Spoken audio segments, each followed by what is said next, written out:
Insurance plus a variety of business insurance options to cover your small business needs and more. Visit progressive.com today. Again, that's progressive.com.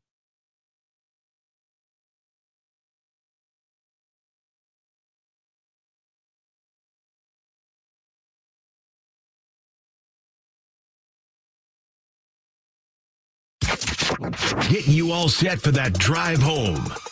Let's just start the show. Here's John and Jim. What's going on, San Diego? John and Jim on a Wednesday. Me and Brent are holding down the fort for the rest of the week. I am back. What happened? Not a lot, right? Nothing happened while I was gone? Just the usual. Just the usual around here?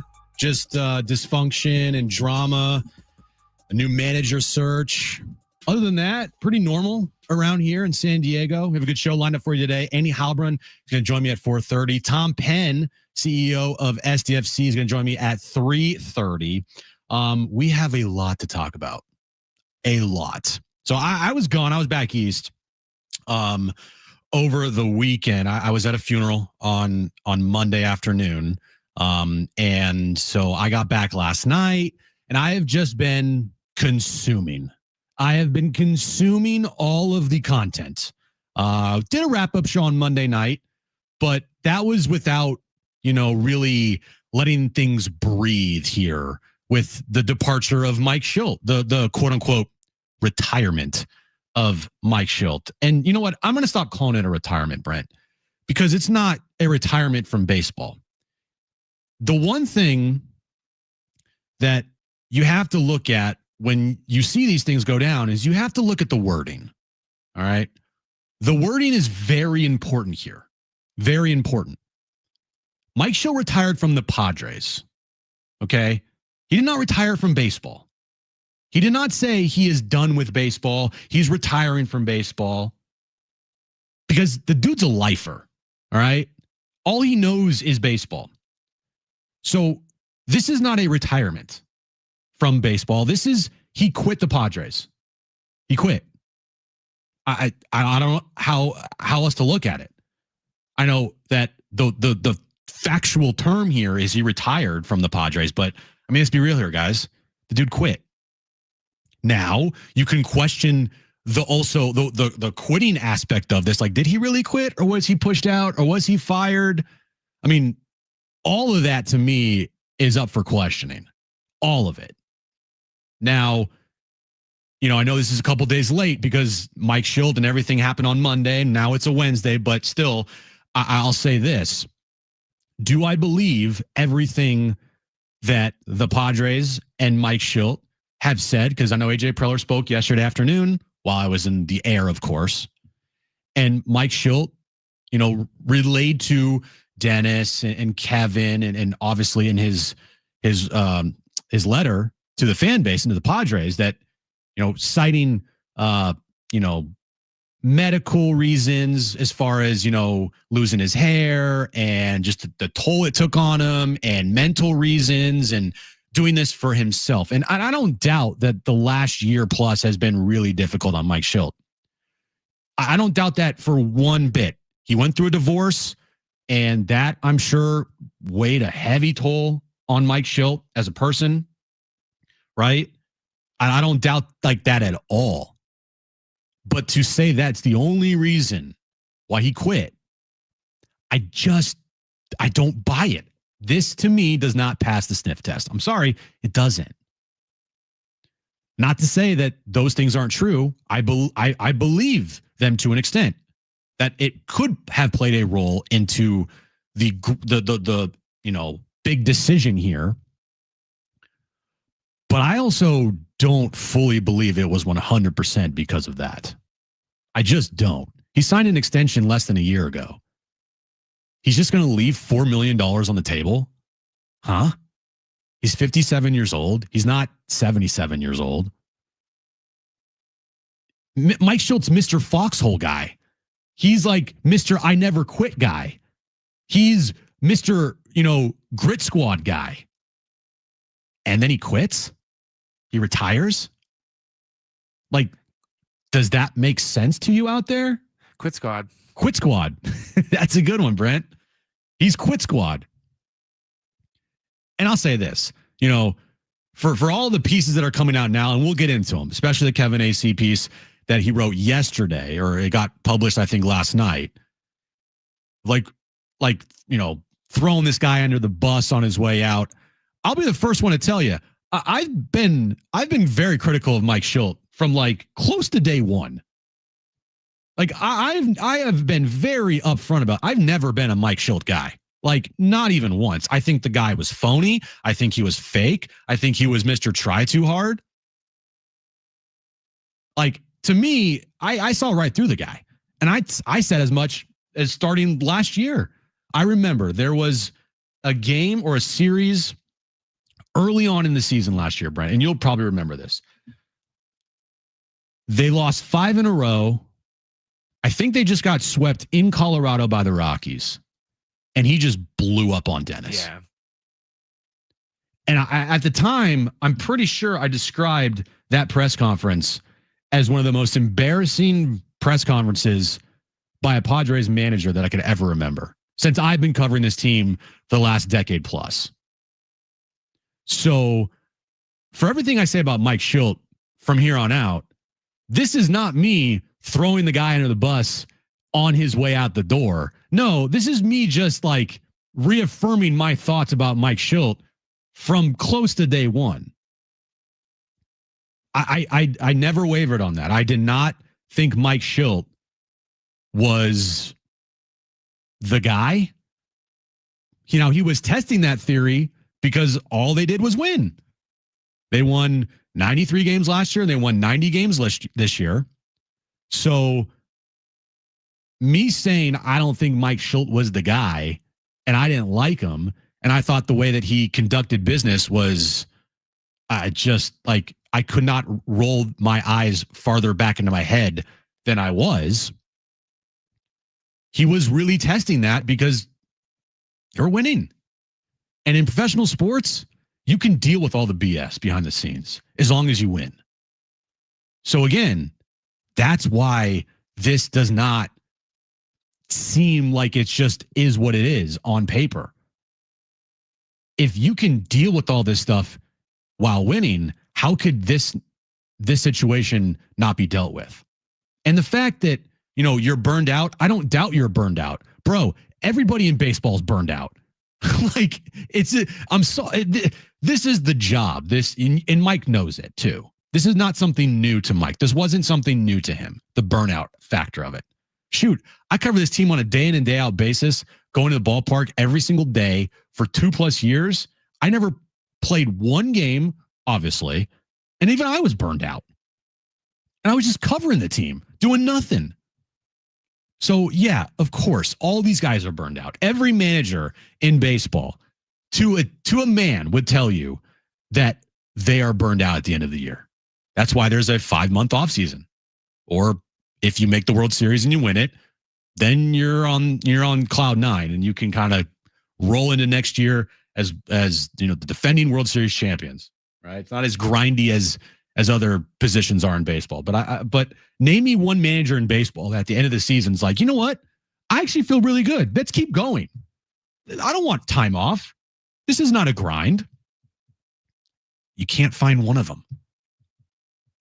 So, look, I do think that Mike Shildt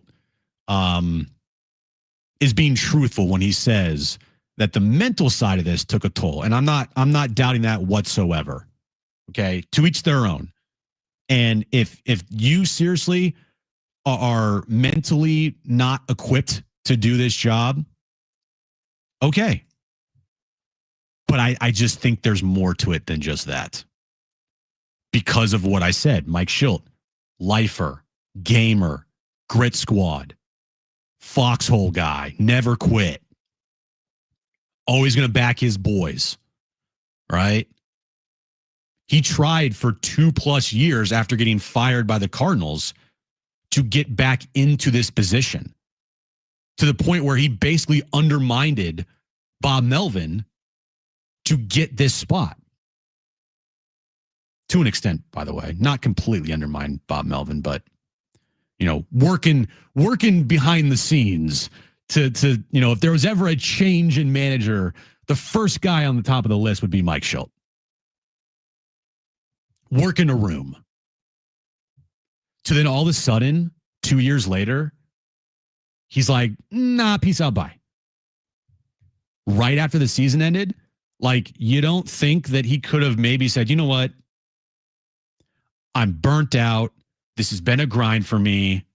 Let me take some time. And look, I know he said he took some time, but dude, your offseason's 5 months. I guarantee you by the start of next year, he's going to get that itch again. That's just who Mike Shildt is. And just to remind you, he didn't retire from baseball. He retired from the Padres. He quit the Padres. Okay. The retirement word is thrown in there to make it look better than it really is. If it came out that Mike Shildt quits the Padres, that doesn't look great. But saying he retired, oh, here's the flowers. Oh, Mike Shildt, we wish you well in your retirement.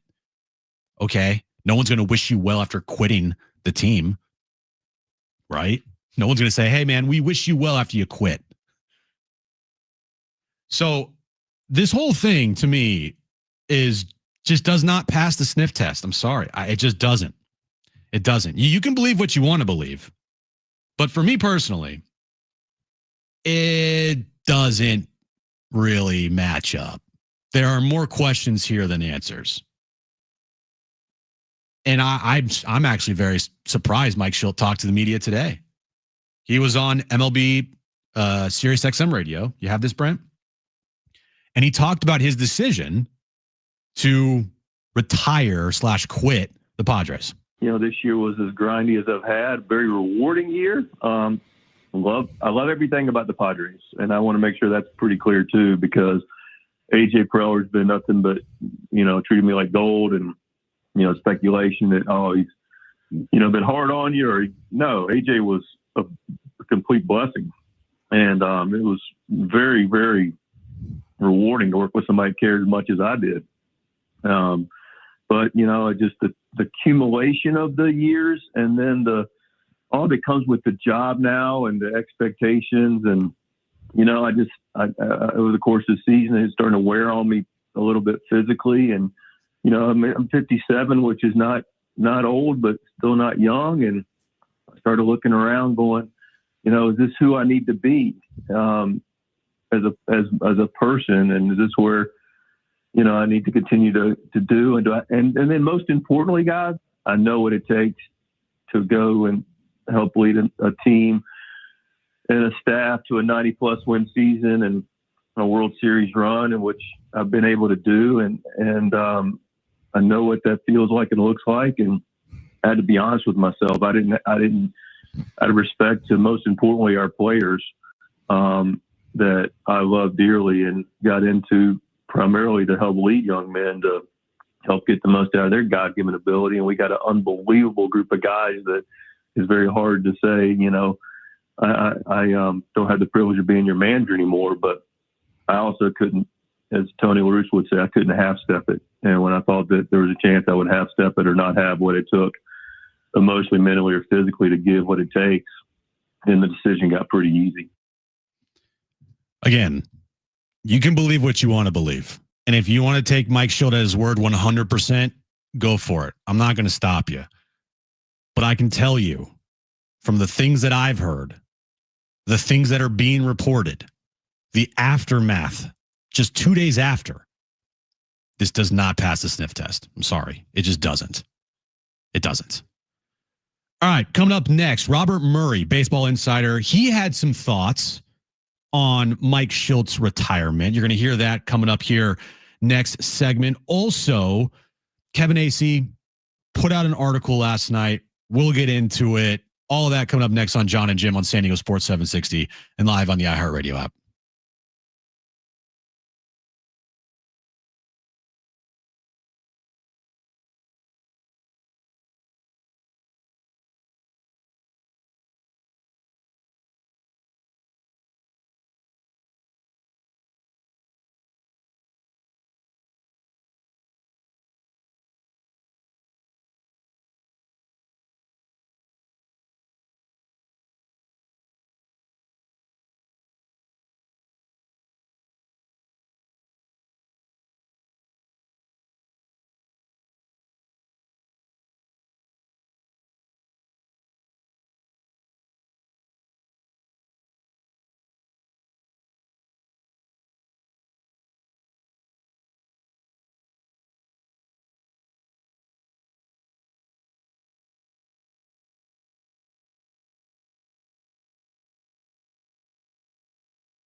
All right, listen for your chance to win a 4-pack tickets to Howl-O-Scream at SeaWorld San Diego this year.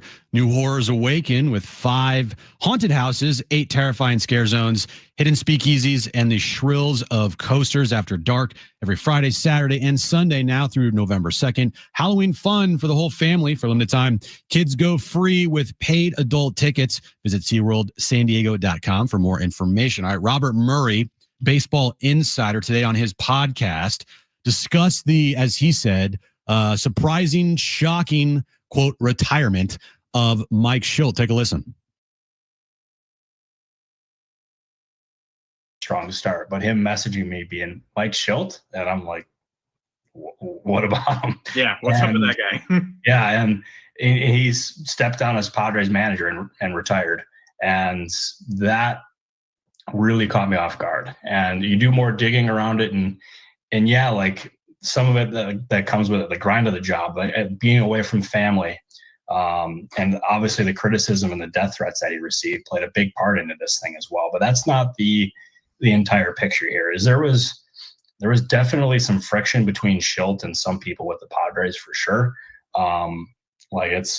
He was not like totally universally loved by people that were around him. But that being said, I do believe he had a good relationship with AJ Preller.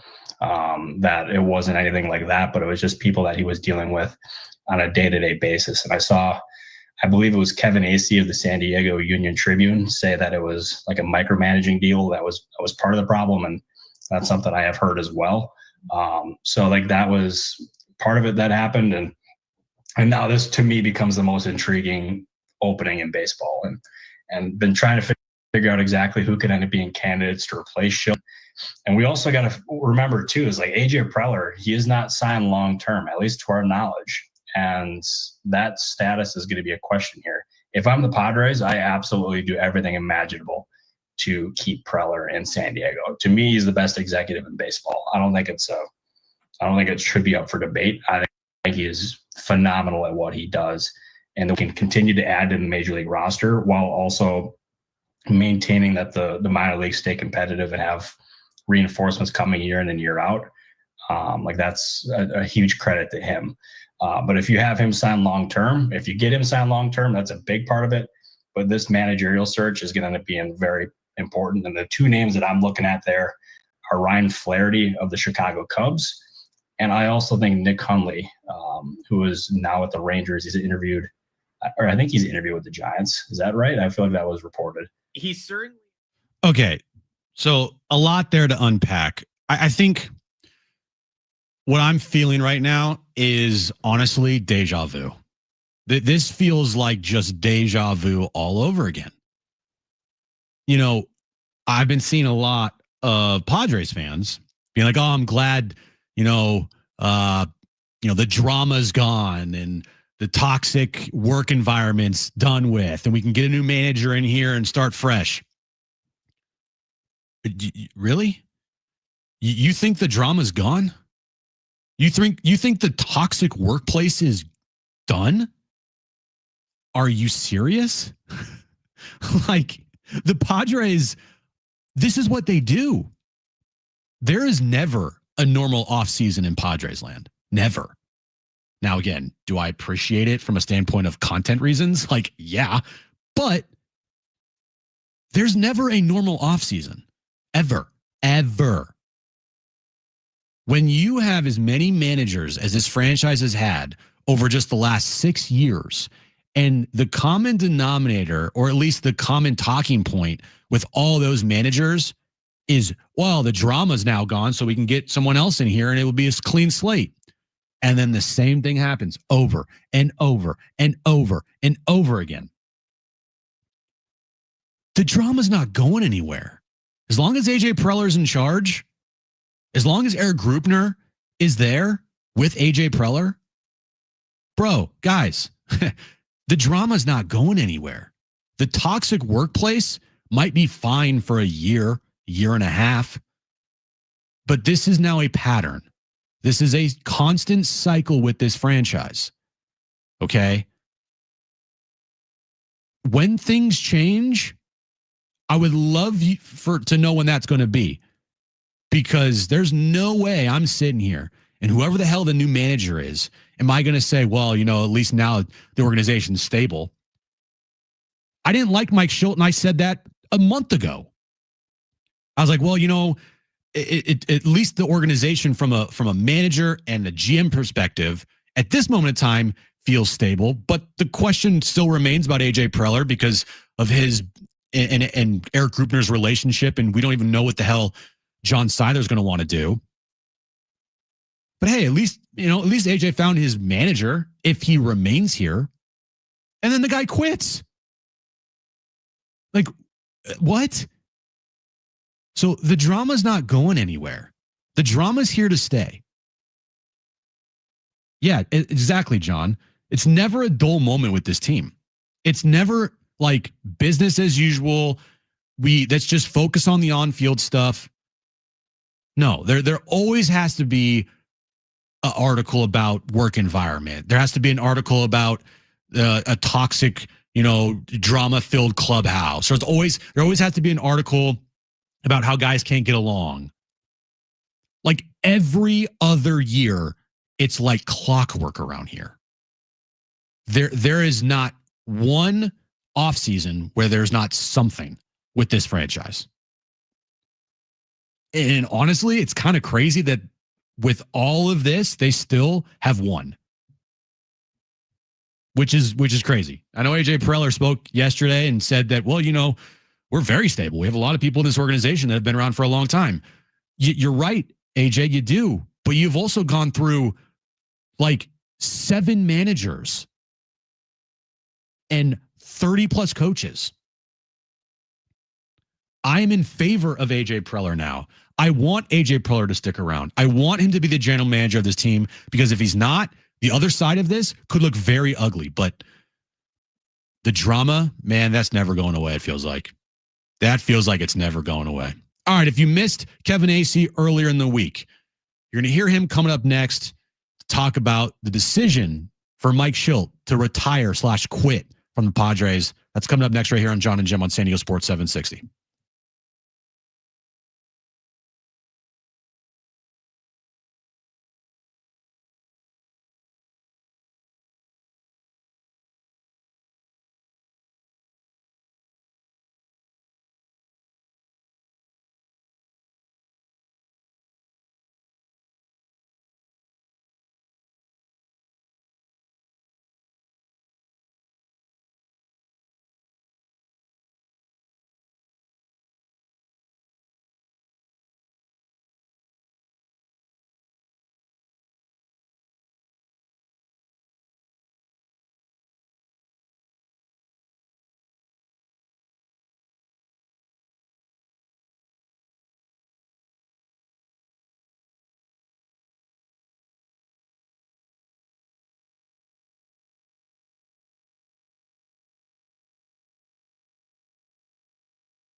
The support is sponsored by Progressive Insurance.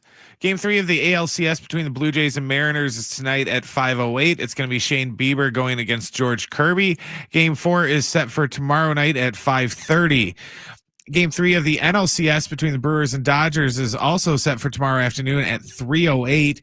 The Brewers have not decided on their starting pitcher yet, and the Dodgers are going with Tyler Glass now. Make sure to catch SDFC Midweek Live tonight at 6 o'clock. Adrian and Darren are going to talk all things SDFC at 6 on your home for SDFC, San Diego Sports 760.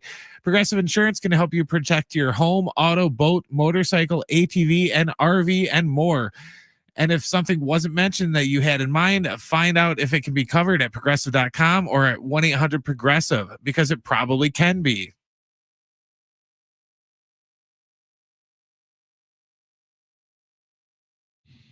All right, so the man that broke the Mike Shildt retiring news was Kevin Acee on Monday. He joined the show this week to talk about that. And the first thing that they talked about, John and Kevin, this week was what changed from the end of the season to now, leading to Mike Shildt's retirement. Listen, I believe it's absolutely true that Mike, needed to step away, that Mike made the decision for his health, ultimately, that's what needed to happen. We may never know everything that went into this.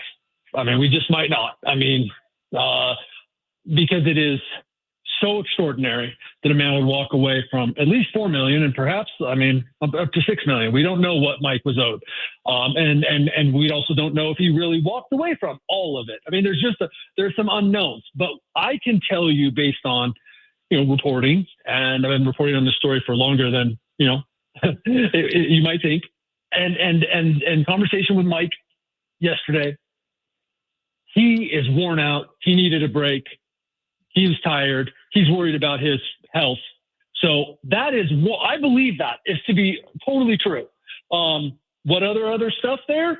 I guess we'll find out, or just as likely we won't find out if there was any other aspects that made it so that now was the time that Mike is gone. Do you believe when he says, though, he's retired, and like you said, maybe we'll find out if there's been some type of terms with the organization? Did he really walk away from 2-year salary, or did they come to terms? Has he actually retired a baseball lifer at 57? I get it. At the end of a long season, I'm sure it is taxing. These are tough jobs. But a 57-year-old man, hopefully in good health, that's been a baseball lifer, has he worked his final day in professional baseball? No. I mean, come on. We know what retired means in a lot of these instances, and I can't imagine that Mike is done with baseball. Now, who knows what that is? I mean, is player development? Is it college? Is it some sort of ministry where some FCA thing? I honestly don't know what it is. I do know that once you've had one of these 30 jobs, you want it, and it was a big deal for him to walk away. But he is a baseball lifer. There is nothing else. And to that end, I wish him well, that maybe there can be some other, who am I to say that someone should have a more well-rounded life? That's not what I'm saying. But that there is something else out there for Mike Shildt, because eventually baseball does end for anybody. And that means it ends at midnight, or it ends at some point in your life. And I would love to take Mike Shildt at face value, that whether that's 1 year, 2 years, 10 years, 6 months, whatever his business, that Mike does work on his health, because he assured that he is in good health, as in there is no illness or anything, but that he is in bad health, in that, you've been there. You got 2 gigs going, at least, that I know of. You've been there, those busy times of sleep, wake up, eat, go to work. Sleep, wake up, eat, go to work. 6 over and over. Mike Shildt did that for 8 months of the year, and a manager's job is 12 months. But that's what Mike Shildt did, and he's not happy with where he's at. That's fair. Kevin Acee is our Padres insider. He's with us right now on John and Jim. I'm kind of asking for your opinion here. What's a harder part of managing the Padres, or even the role that Mike Shildt was in the last 2 years? Is it working with the front office led by AJ Preller, or is it the clubhouse dynamics of this specific team with the high-priced players, Manny Machado, not just Machado, but others? Is it the clubhouse dynamic or the front office dynamic? That's a tricky question, because here's where I will be very careful every time I answer a question. Is the narrative regarding AJ Preller is going to taint anybody who hears my answer. So I want to make sure that I'm letting you know that a lot of the narrative is garbage or is off base. And look, I spent a lot of time in my life in the last few years and time today talking with people who've worked with AJ Preller and people who've worked with Mike Shildt. And these people who've worked with AJ Preller, like, talk about that the narrative is false. Like, he's not he doesn't tell his managers what to do. That managers of the Padres have more autonomy than most. Is it difficult to work with him if you're in the manager's chair? Yeah, you know what? I imagine it is. I imagine it is. And I base that on my knowledge of what it's like to some extent, but also I imagine that it's difficult to work with a lot of very successful people and high powered people and highly driven people. So I just want to make sure that's out there. But I want to say also, yeah, that's probably the more difficult, demanding thing. But the clubhouse thing is real too. Like, and maybe a new voice. Not that, I mean, Mike had the clubhouse. They won 183 games over the last 2 years.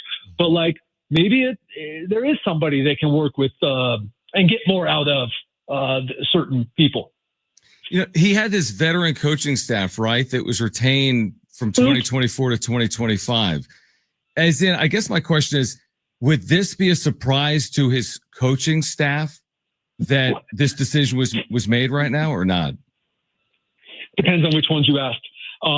And yeah, veteran kind of, right, but like not really. I mean, a lot of player development guys, a lot of guys who come up in the minors. And my understanding is there's some really good coaches on that staff, but not like super vet guys. Gotcha. But yeah, yeah. I mean, some were caught by surprise today, and actually all were caught by surprise to some extent today. Yes. But Mike is also, and I would take him at face value here, and they're, am I going to betray a lot of stuff here? But I think that you can believe Mike when he said that he was thinking about this during the season. I also think you can believe, and look, I was around it, and in fact, other people were around it. It's not like you got less out of Mike Shildt once he started thinking about this. Like, he was all in. But like, this is whatever prompted it to happen now. I 100% believe this is something Mike Shildt was thinking about in September and perhaps earlier. Kevin Acey is our Padres insider. So just taking it back to the Padres and the impact on the team and the clubhouse and where they go from here.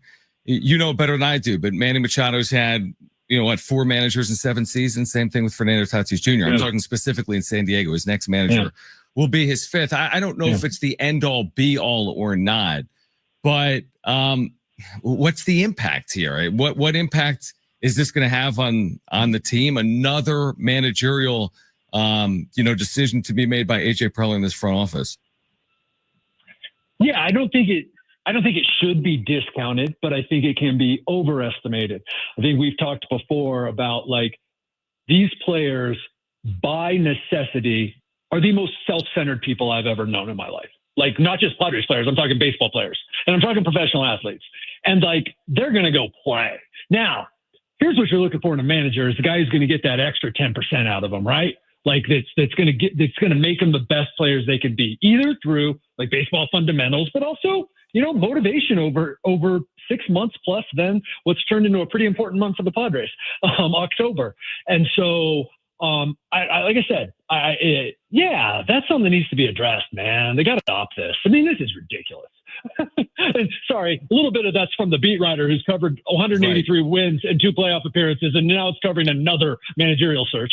So I'm kind of tired of it. But to answer your question, John, that needs to be addressed, and I think it is somewhat significant. But I'm going to tell you that it's not going to affect Manny Machado's slugging percentage at all next year. No, it's fair. I'm talking myself in circles as I react to some of what you're saying, and I'm just thinking about it. Like, I think back to Mike Shildt when he left St. Louis. It was philosophical differences. We're hearing none of that, to your point, none of the reporting, none of the commentary coming out from the statements from the Padres or the letter that the UT published from Mike Shildt. But with all that being said, philosophically, will the Padres continue down this path? As in, will it be an internal hire or an external hire? I ask it specifically about some of the baseball strategy that Mike Shildt implemented, specifically in the second half of 2025. Is that who the Padres want to be? $1 billion invested in their lineup? Do they want to get someone on, move him over, and then get him in? Or do you expect that philosophy or philosophically to change?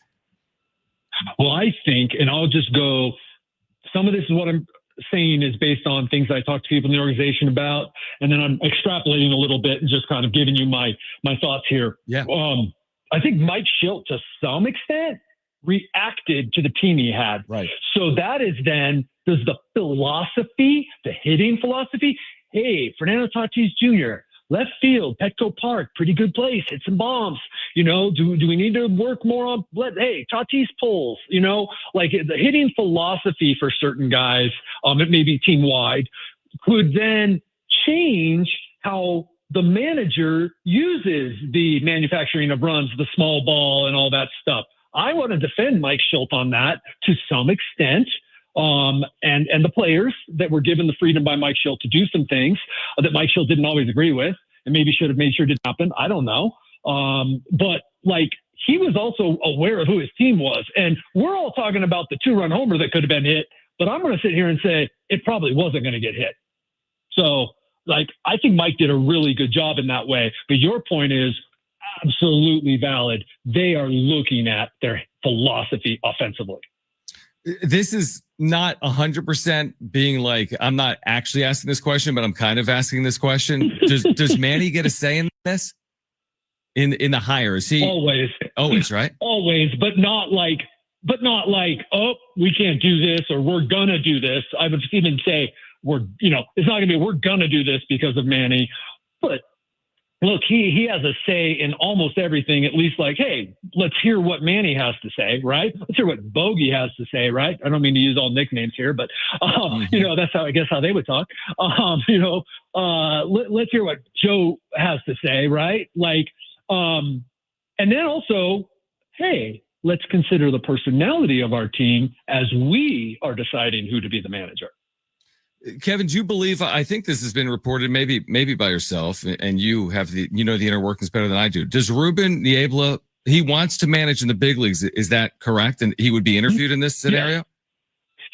I believe there's 100%. I believe it's close to 100% that he'll be interviewed. I do not have any clarity right now onto, who those candidates really are. There's a few that you could safely assume, would be interested and that they would interview. And without a doubt, like, it would be insulting to not interview Ruben and to maybe find out things that you don't know already about his ability to manage. He's highly thought of, like really highly thought of. There is not another coach. There's no one besides Mike Shildt that talks to AJ Preller and Josh Stein and other people in the front office more than Ruben Niebla does because of his how much they respect him, but also he's the pitching coach handling the very important part 13 players. So yes, without a doubt, it's highly intriguing.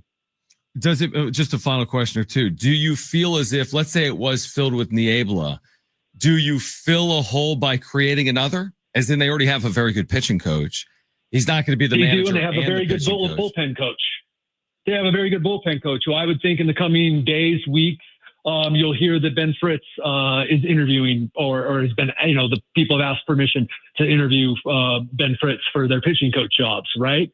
So, because with managerial openings come pitching coach openings in a lot of cases. And, my understanding, talking to a couple of people today, is that's the case. So, okay, if that's the case, then it also makes sense that Ben Fritz could just be elevated and you have your manager, you have your same group, basically. Last one, because you're going to see it every 2 seconds on social media. What about Bruce Bochy? Nah, I mean, Bruce and the Padres have both kind of said, I've talked to Bruce Bochy since the middle of the season. So I can't say right now, but I'm saying in the past, both times that they've sort of courted or danced or flirted or whatever. And it hasn't been, a fit. And I just don't know that either side would think it is now. I can certainly see the merits. But how long is Bruce Bochy going to manage? What do we really know about that? And, is it more than 2 years? Is it more than 3? Gosh, could you hire someone now and have some, at least have some thought that you're going to keep him for more than 2 years? It's like deja vu all over again. I think that was the initial plan with Bob Melvin. I think it was probably the plan with Mike Shildt heading into 2025 or coming out of it, but it's a fair point. When is the next 3-year manager for the Padres? It's been since now Andy Green. To have a manager last more than 2 years, which is somewhat incredible. Kevin, great reporting. We appreciate you. Should we just give him some kudos? I mean, Andy Green, twice as long as anybody else. I know. Honestly, I mean, that is kind of ridiculous when you look back on it. He was here 4 years. And the expectations were pretty out of whack, and everyone knows I'm a fan of Andy Green's. I thought, and I also tend to defend people. I push back on narratives, but Andy Green deserved better than he got from San Diego, and I think it's kind of funny that he's the guy who lasted 4 years. Okay, but to put a bow on it, because I was wrapping up with you, but now you've led me down another path. Yeah, sorry. To put a bow on it, yes, he's retired to your point, and that's fair, but does any of this stem back to the lack of postseason successes with the expectations being higher? You don't score the last 2 games against LA. I'm not putting it on Mike Shildt. There's so much more in it. You score 5 runs against the Cubs. Again, it's not his fault they lost game 3. But failing to get where the organization has publicly stated they wanted to get, right, bring a World Series championship to the city of San Diego. Does this have anything to do with falling short when it matters most? I don't believe that the retirement of Mike Shildt has anything to do with that at all. I don't. No. If that was going to be put somewhere, and I'm not saying that'd be fairly at all, then, probably be put on AJ Preller, right? I mean, what did Mike Shildt do? Like, certainly batting his, lefty 7-8-9 is not cause for firing. But I'm not saying you're saying that, but I'm honestly trying to ponder this as you say it. And I will just say flat out that my reporting says no, but also I just don't even see where it could make. Okay. Well, we'll react to that coming up next. Also have to talk about the article that Kevin wrote that was published last night. A lot of stuff in there. We'll talk about that coming up next on John and Jim on San Diego Sports 716 live on the iHeartRadio app.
All right, back here on John and Jim. SDFC's CEO Tom Penn's going to join me at 3:30. Annie Heilbrun's going to join me at 4:30.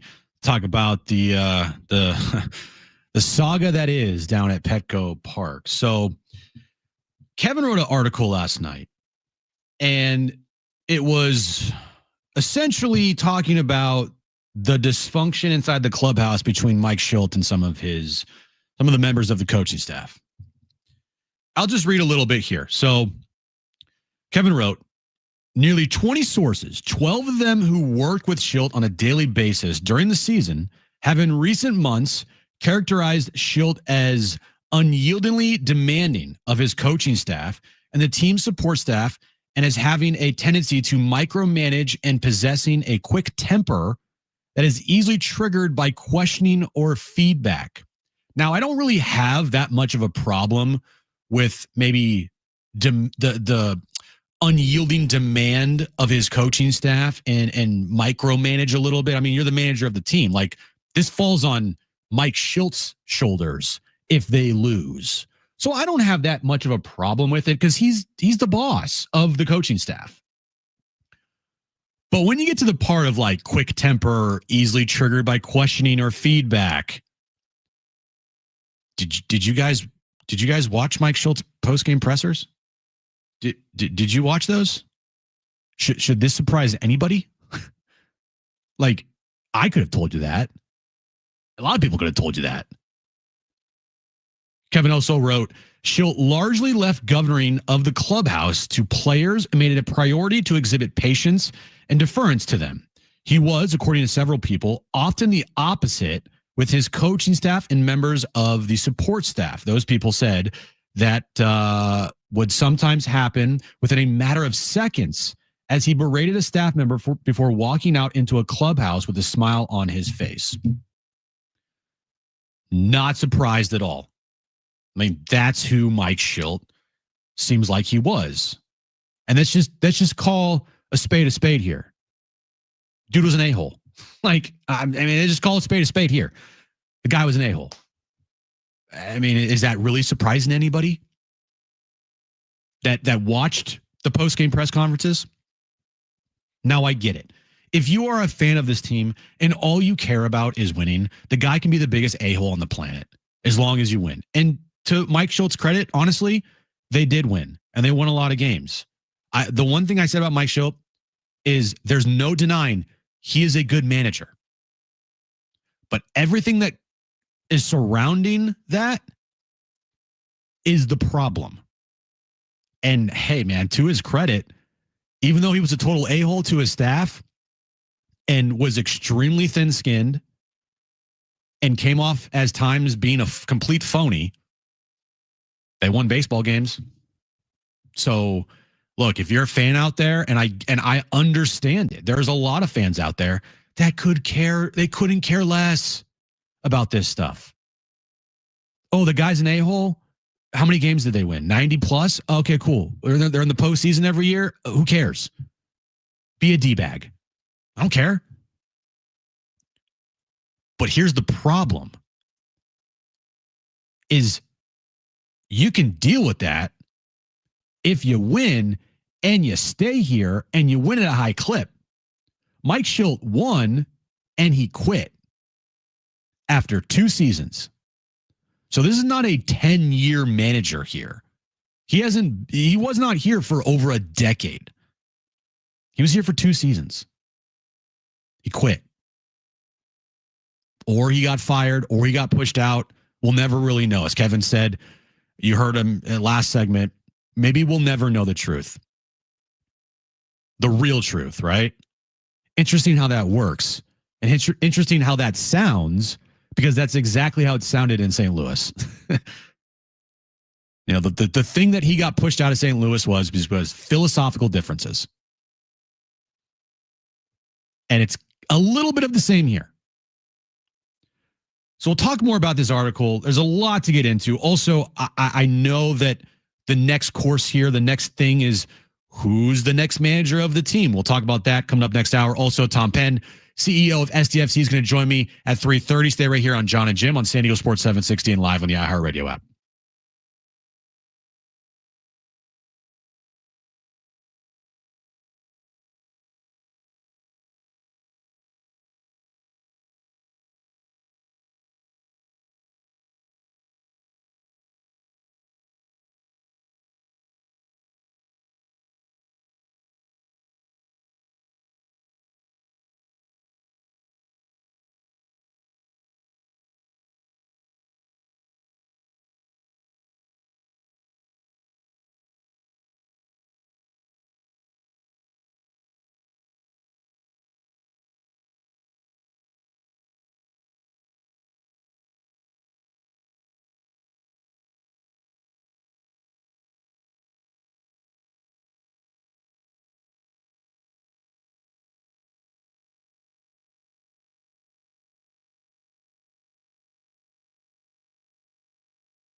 This report is sponsored by Staples. Game 3 of the ALCS between the Blue Jays and Mariners in Seattle is about 2 hours away from getting underway. At 5:08, it's going to be Shane Bieber going against George Kirby. Game 4 is set for tomorrow night at 5:33. Game 3 of the NLCS between the Brewers and Dodgers is set up for tomorrow at 3:08 in LA. The Brewers have yet to pick a starter, and Tyler Glasnow is going for the Dodgers. Make sure to catch SDFC Midweek live tonight at 6 o'clock. Adrian Darren will talk all things SDFC at 6 o'clock on your home for SDFC San Diego Sports 760. Today is not just any day, it's your lucky day. Staples Easy Day deals are extended. Now through October 18th, Easy Rewards members score up to 40% off more than 100,000 products in store and online. Head to your local Staples store or visit staples.com to save while supplies last. Staples, that was easy.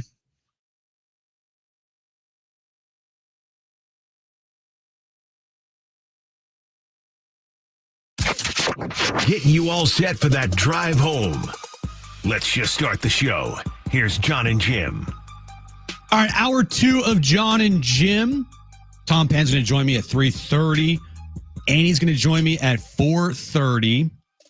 And I want to also talk a lot about the Aztecs this past weekend. So we'll get into that as well later this hour. I want to talk about the MLB postseason, which is pretty much looking like the Dodgers will win another World Series. So we'll talk about that later in the show as well. But sticking to the story around town here, which is the retirement/quitting of Mike Shildt from the Padres. You know, I had a good comment on YouTube that I wanted to get into, and this is 100% right. David on YouTube wrote this: if you're burnt out and you would say something like, or sorry, let me rephrase that. If you're burnt out, you would say something like, I'm stepping away from baseball. Instead, he said he was stepping away from the Padres. Tells you everything you need to know. 100% right. The wording matters. He did not say he's retiring from baseball. He says, I'm retiring from the Padres, which means he is quitting the Padres. That's what it was. That's what it is. And we probably will never know the full details of how this came to be. It's just, you know, I tell you, when I saw this news, Brent, I was floored, like completely shocked. He was the one guy that I was like, he's probably the safest in the organization to be returning. AJ Preller, he's the one, I don't know if he's going to return or not. And by the way, those questions, they still remain. They still remain, even though it kind of feels like right now to move off of Preller would be just insane. I don't know if I can put it past Eric Grupner and John Seidler, to be honest with you. I really don't. You know, we've seen everything with this franchise. So again, would anything surprise you at this point? Probably not. But yeah, I was completely floored by the news. I was like, well, hold on. Huh?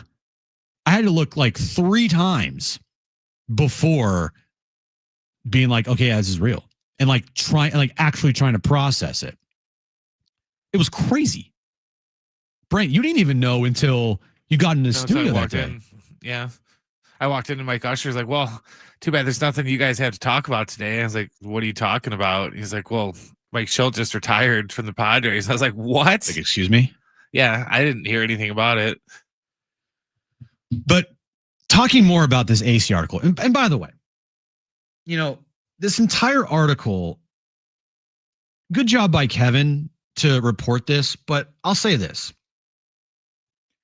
If these things were going on in the season, why is nobody reporting that in season? Why does it take the end of the year before we start getting these pieces about, you know, dysfunction inside the clubhouse? I mean, seriously? You couldn't have reported this like during the season? I don't know. It's just weird. Anything. Anyway, I don't, at the end of the day, Brent, like, there's so many things out here. it's hard to believe one person. Like, it's really hard to say, I believe that person 100%. I think I can take pieces from everything and be like, I believe that. I don't know about that. And then I'll be like, I believe that. I don't know about that.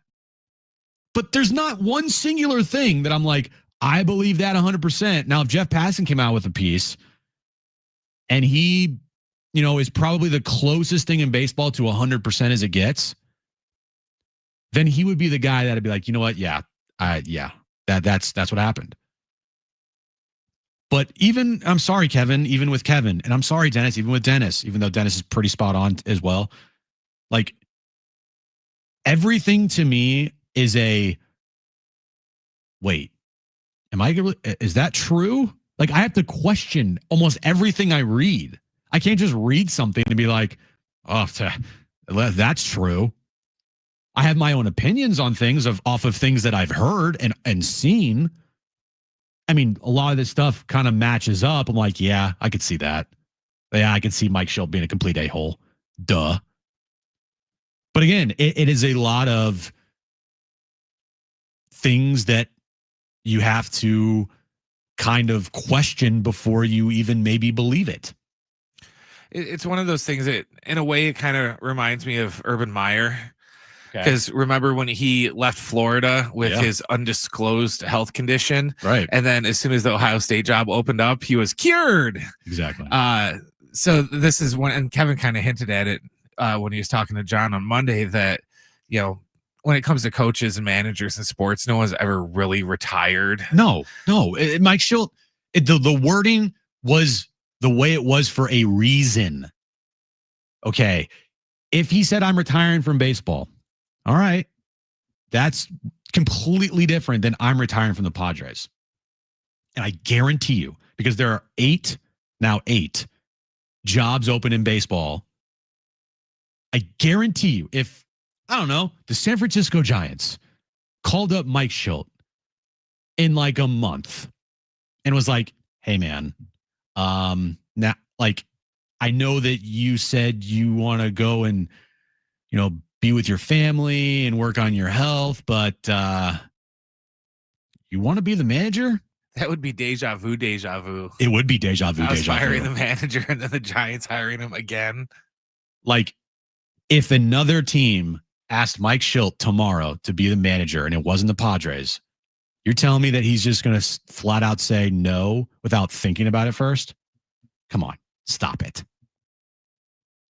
The guy that was desperate to get one of these jobs again, the guy that said last year during his introductory press conference that the goal of his was to get back to this position and how important it was to him, especially with the way it ended in St. Louis, where he was there for forever, and how it hurt him that the Cardinals, the organization that he basically worked his way through to get to the position that he was in, said, yeah, you're fired. And now he got another opportunity. And just 2 years later, it's too much for him. Come on, stop it. Another thing that Kevin wrote, which, again, it's after the fact type of stuff, right? It's not in the moment. Like, it's after the fact, after he's gone. I've explained, dude, I never liked Mike Shildt. I said that while he was here, but I accepted that he was a good manager, and I knew he was a good manager. But all the stuff around Mike Shildt, I couldn't stand the guy. So when you see this, as Kevin wrote yesterday, sources suggest one of the coaches, who was that coach, was recently so upset after feeling insulted by Shildt that a fight nearly broke out. Shildt gained a rep as blunt and temperamental in St. Louis, where he was fired after an excellent season. In St. Louis, the feeling was he didn't treat the support staff appropriately. So the situation is somewhat similar. For any St. Louis fan out there that to this day was wondering what's the true and real story about why Mike Shildt got fired in St. Louis other than philosophical differences, those fans today are probably like, oh, took us a couple years, but maybe this is more close to what happened. So again, you can win a bunch of games, and that's great. And I understand that fans out there, that's all they care about, as I do too, to an extent, right? Like, hey, go and win. Just go and win. Winning cures all. Well, apparently it doesn't. Because all Mike Shildt did was win. And he got run out of St. Louis, and he got run out of San Diego for the same reasons. Thin-skinned. His temper was off the charts. He couldn't deal with disagreement. Right? Like, those things will wear people thin. And at some point, even the winning doesn't cure it all. And in this situation with Mike Shildt, that's kind of what happened here, it feels like. It kind of feels like, hey, look, even though we're winning a bunch of games, I can't deal with you anymore. You are a giant a-hole. I'll leave. I can't be around you. We're winning, but that doesn't cure everything. And we haven't even gotten into, like, oh, I don't know, the Manny Machado question, which is Manny, and how much did Manny's role play into this? And by role, I mean, it's hard to manage Manny Machado and Fernando Tatis Jr. Are those a couple reasons why this went down the way it did? Are they completely innocent bystanders here? My guess would be no. But it's questions that you got to ask. Like, Manny has not had a manager in San Diego last longer than 2 years. You know, at some point, we have to try to find common denominators.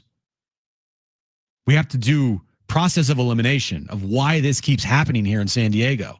This is a pattern now. This is not a just random coincidence. This is a pattern. This is what this franchise is now known for. Dysfunction. Managers in and out the door, not lasting more than 2 years. Drama. And what are the common denominators here? Well, there's two. It's Manny and it's AJ. The crazy part is, if one or both of those guys were on this team, they're not winning. That's the crazy part. So, as I continue to talk about this today, and we'll talk about it more, and we'll get to some candidates here later this hour, it's just, the whole thing is fishy, guys. The whole thing is fishy. And I mean, going forward, do you honestly think that the next manager isn't going to end up having some type of drama follow them and some kind of toxic ending? If you don't, you haven't been paying attention, because that's all that happens around here. All right, coming up next, Tom Penn, SDFC's CEO, is going to join me at the bottom of the hour. But San Diego State rolled Nevada over the weekend. I have not gotten a chance to talk about it, and I want to talk about the Aztecs and their start to their season, where they're 5-1 on the year, just playing some really good football. We'll talk about that coming up next, right here on John and Jim on San Diego Sports 760 and live on the iHeartRadio app.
All right, tonight at 6 p.m., right here on San Diego Sports 760, it's SDFC Midweek Live. Here from head coach Mike Ibarra, as well as interviews with players and coaches. Find out the latest club and MLS information. SDFC Midweek Live tonight at 6 p.m. on your home for SDFC, San Diego Sports 760. SDFC CEO Tom Penn's going to join me at the bottom of the hour.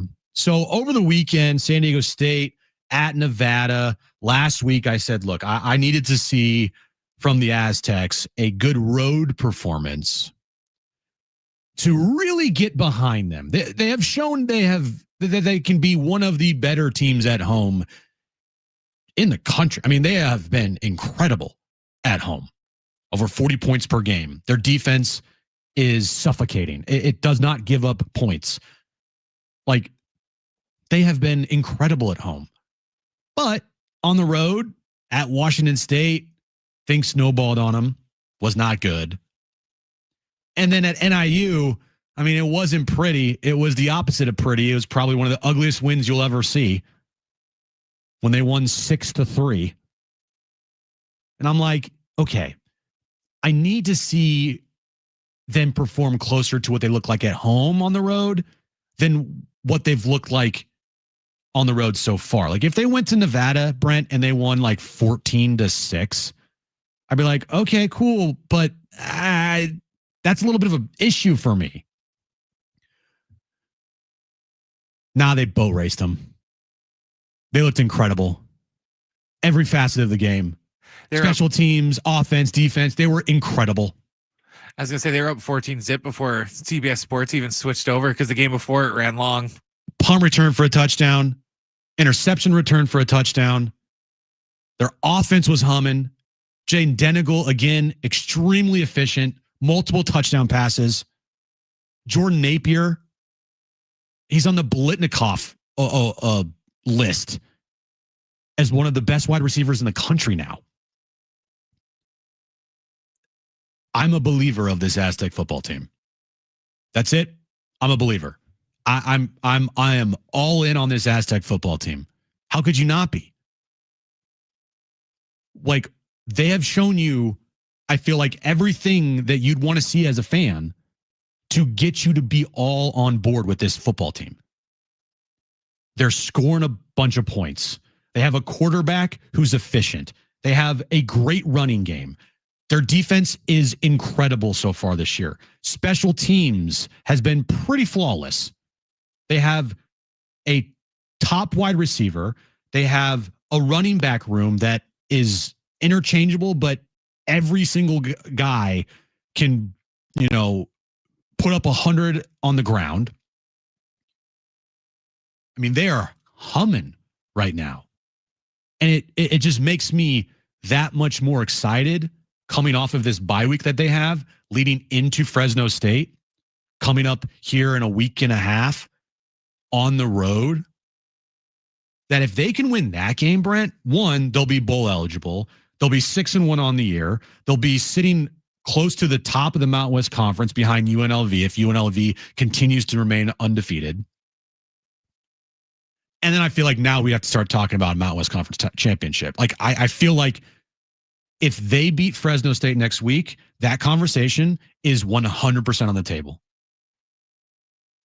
And I also think the conversation of potentially, it's obviously going to be tough, but potentially winning out and being in the conversation, just in the conversation. I'm not saying if they won out, they would absolutely make it, but just being in the conversation for the college football playoffs. I know it is a crazy thing to say because of how this team has performed over the last few years.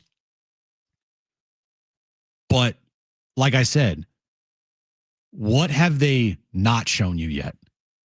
Like, what's the one thing you're waiting to see if you're an Aztec fan, right? Like, what is it, Brent? For nothing really. For me, they've improved in every asset compared to last year.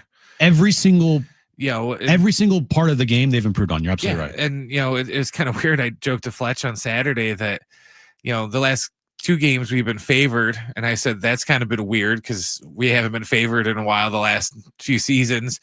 And It was kind of weird being up by 4 touchdowns in the first half of a game and scored 4 touchdowns in the first half of a game. What was the score at the half? 34-0? Yeah, it's like 34-35 nothing. They won 44-10? Yeah, because they kicked a field goal and they had a garbage touchdown. I mean, look, guys, this Aztec team, if you haven't already, jump on the bandwagon. Seriously. They're fun. They're exciting. They score a bunch of points. They play great defense. They have a kicker that has a 21 straight field goal make streak going on right now. Longest in the nation. They have one of the best wide receivers in college football. They have one of the best defenses in college football. Like, hearing things about this program earlier on this season, before the season started, about, hey, they're going to be better. Okay. I needed to see it. And they've shown it. So San Diego State has a bye week this week. They play Fresno State the following week. And if they can get past Fresno State on the road, Fresno State did lose, I believe, to Colorado State. I know they lost. They're not going into this game with identical records. I know that. They're 5-2. San Diego State 5-1. But they get past Fresno State, guys. Game's on. Game is on.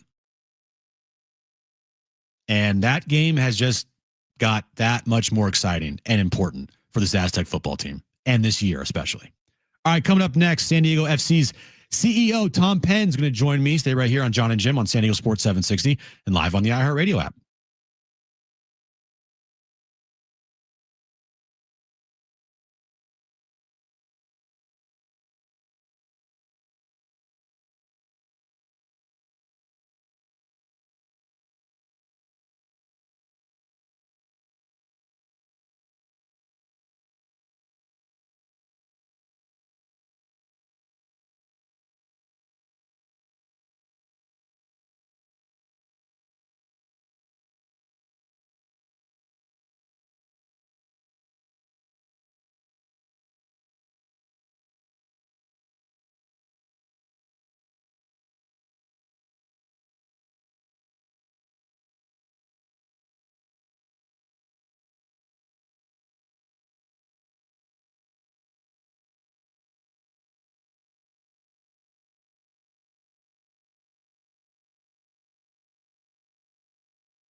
This report is sponsored by Macy's Backstage. Game 3 of the ALCS between the Blue Jays and the Mariners in Seattle is tonight at 5:08. It's going to be Shane Bieber on the hill going against George Kirby. Game 4 of the series is set for 5:33 tomorrow night. Game 3 of the NLCS between the Brewers and Dodgers is set in LA for tomorrow at 3:08. The Brewers are undecided on who they're going with their starter, and it's Tyler Glasnow going for LA. Make sure to catch SDFC Midweek Live tonight with Adrian and Darren. The guys talk all things SDFC tonight at 6 o'clock on your home for SDFC, San Diego Sports 760. Macy's Backstage is a whole department inside your Macy's store where you can find the latest fall looks, all for under $30. With new arrivals every day, you never know what amazing deals you'll find. Don't wait. Find a location at macy'sbackstage.com.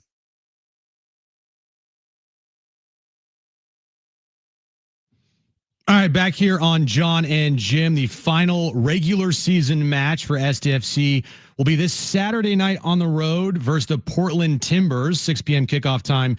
You can listen to that match right here on San Diego Sports 760. And it's great to be joined right now by SDFC's CEO, Tom Penn, on the line. I'll just start here, Tom. You know, we are inching closer to the postseason.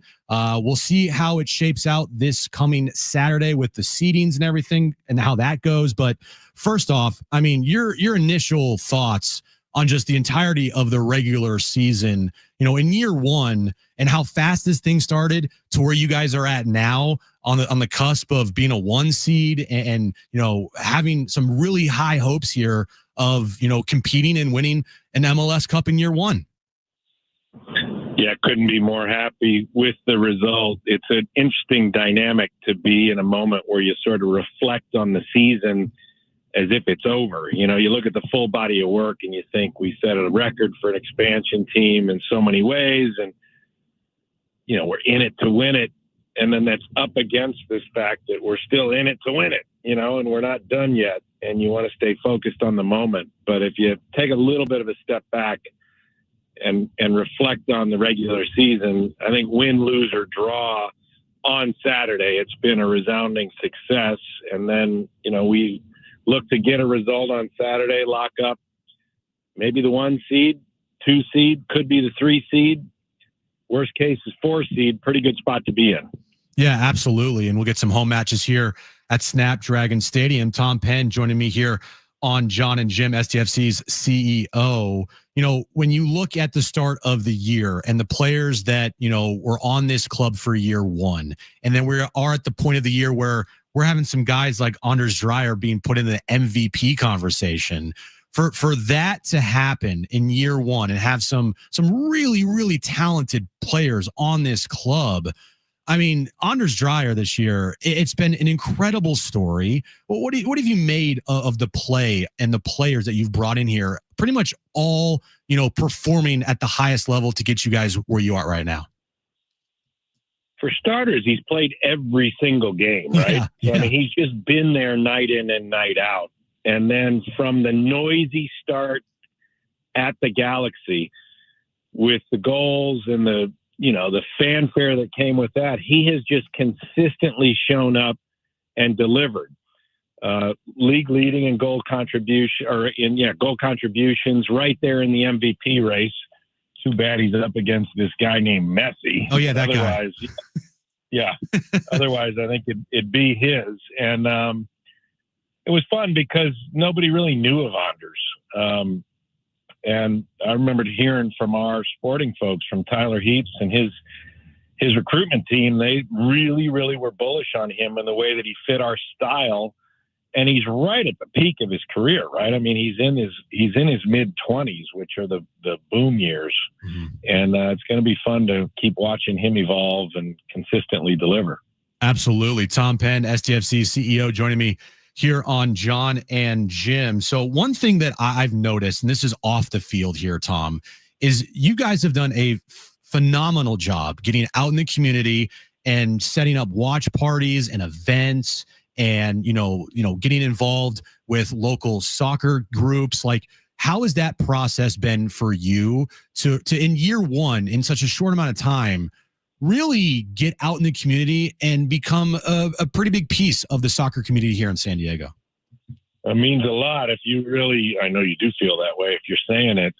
That's been the objective, was to try to become, as soon as we could, a club for the entire community, and not just downtown, not just the beach.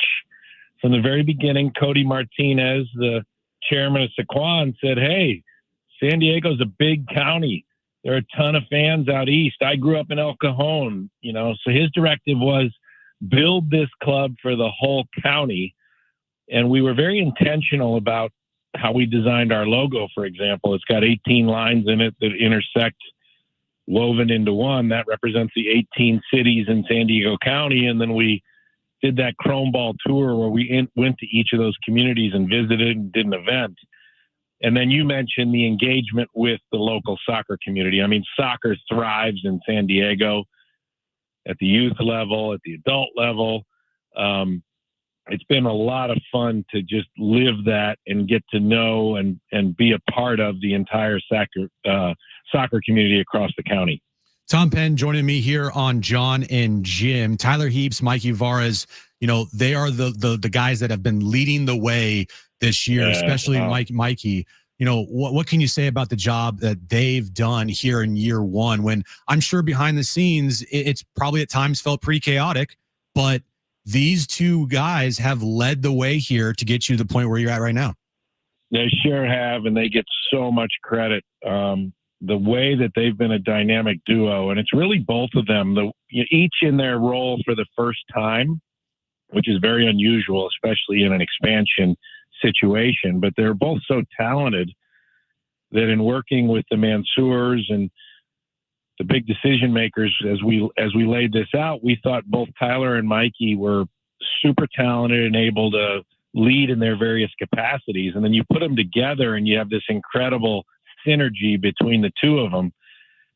It's a big, important part of this, the way they embraced the Right to Dream way. And they went on the road together and visited Denmark and Egypt and Ghana and really got to know what Right to Dream was truly all about, and then figured out a way to express that within the MLS game, the American way, the San Diego way. And so they've just been exceptional together. They're fully aligned on all decisions. And I've been around pro sports a long time in various sports, and to see this kind of partnership leading soccer operations, there's no surprise that we're so competitive right away with that leadership. When did you know, or when did you feel like this could be a special season? I felt it coming out of training camp. When I talked with Mikey and Tyler about what they had seen and what they were most excited about, Mikey's answer was the connection between Anders and Irving. Chucky and Dreyer as a combination excited him the most. And I thought, oh man, that is a good answer, because that's where our investment is. And that's where the difference-making talent is. And when I heard that, I thought, you know what, we could be really, really good if we can get out of the blocks and get going. And then lo and behold, you remember how we started. And then I'm just not talking opening match. I'm talking that first sequence until the little dip that we had. We came out and made a lot of noise and got a lot of attention. Yeah, absolutely. It was just kind of like shot out of cannon right away, and haven't really looked back since. And, there's an opportunity this weekend. If SDFC wins at Portland and Vancouver loses against Dallas, then SDFC is the 1 seed. As you said, there's multiple scenarios here, but what we're rooting for on Saturday is as a Vancouver loss and an SDFC win, so we can secure that 1 seed for the postseason. Again, final match of the regular season for SDFC on the road this Saturday night versus the Portland Timbers, 6 p.m. kickoff time. You can listen to that match right here on your home of SDFC, San Diego Sports 760. Tom, congratulations on the year so far. Good luck on the rest of the way, and hopefully, SDFC can secure a 1 seed and have a long postseason run to hopefully an MLS Cup. We'll talk to you down the road and have a great rest of your day. All right. You got it. Thank you. All right, there's Tom Penn, CEO of SDFC, joining me there. Yeah, this club has broken records this year. They have been amazing. They have MVP candidates. They have, I'm sure, coaches of the year candidates, executive of the year candidates. And if we get to Saturday and we have a Vancouver loss versus Dallas and an SDFC win versus Portland, then they are the 1 seed. That's incredible. Like, just if you told me that 8 months ago, I'd be like, wait, what? They have a chance at the 1 seed? Yeah, it's just been a phenomenal year. And, hopefully for SDFC fans and SDFC, this thing doesn't end shortly. Hopefully this continues. And even if it did end shortly, right? There's nothing but being proud of this club. You can't be anything but proud for what they have accomplished in year one and excited for the future. All right, coming up next, the MLB postseason. We're in the NLCS and the ALCS. Both series are 2-0.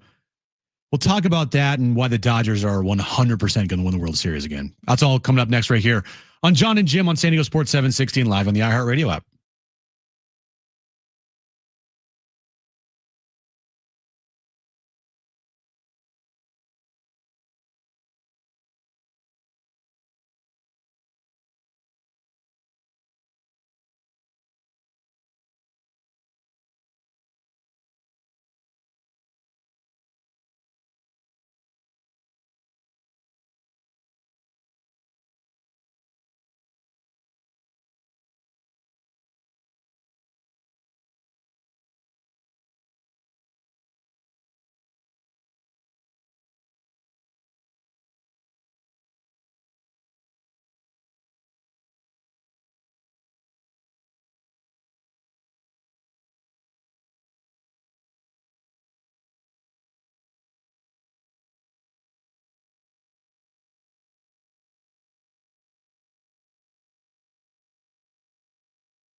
All right, so game 3 of the ALCS tonight in Seattle with the Mariners having a 2-0 series lead over the Blue Jays. Game 3 between the Dodgers and Brewers tomorrow afternoon in LA. 3:08 first pitch. Dodgers have a 2-0 lead. Game 4 of the ALCS tomorrow night, 5:30 in Seattle.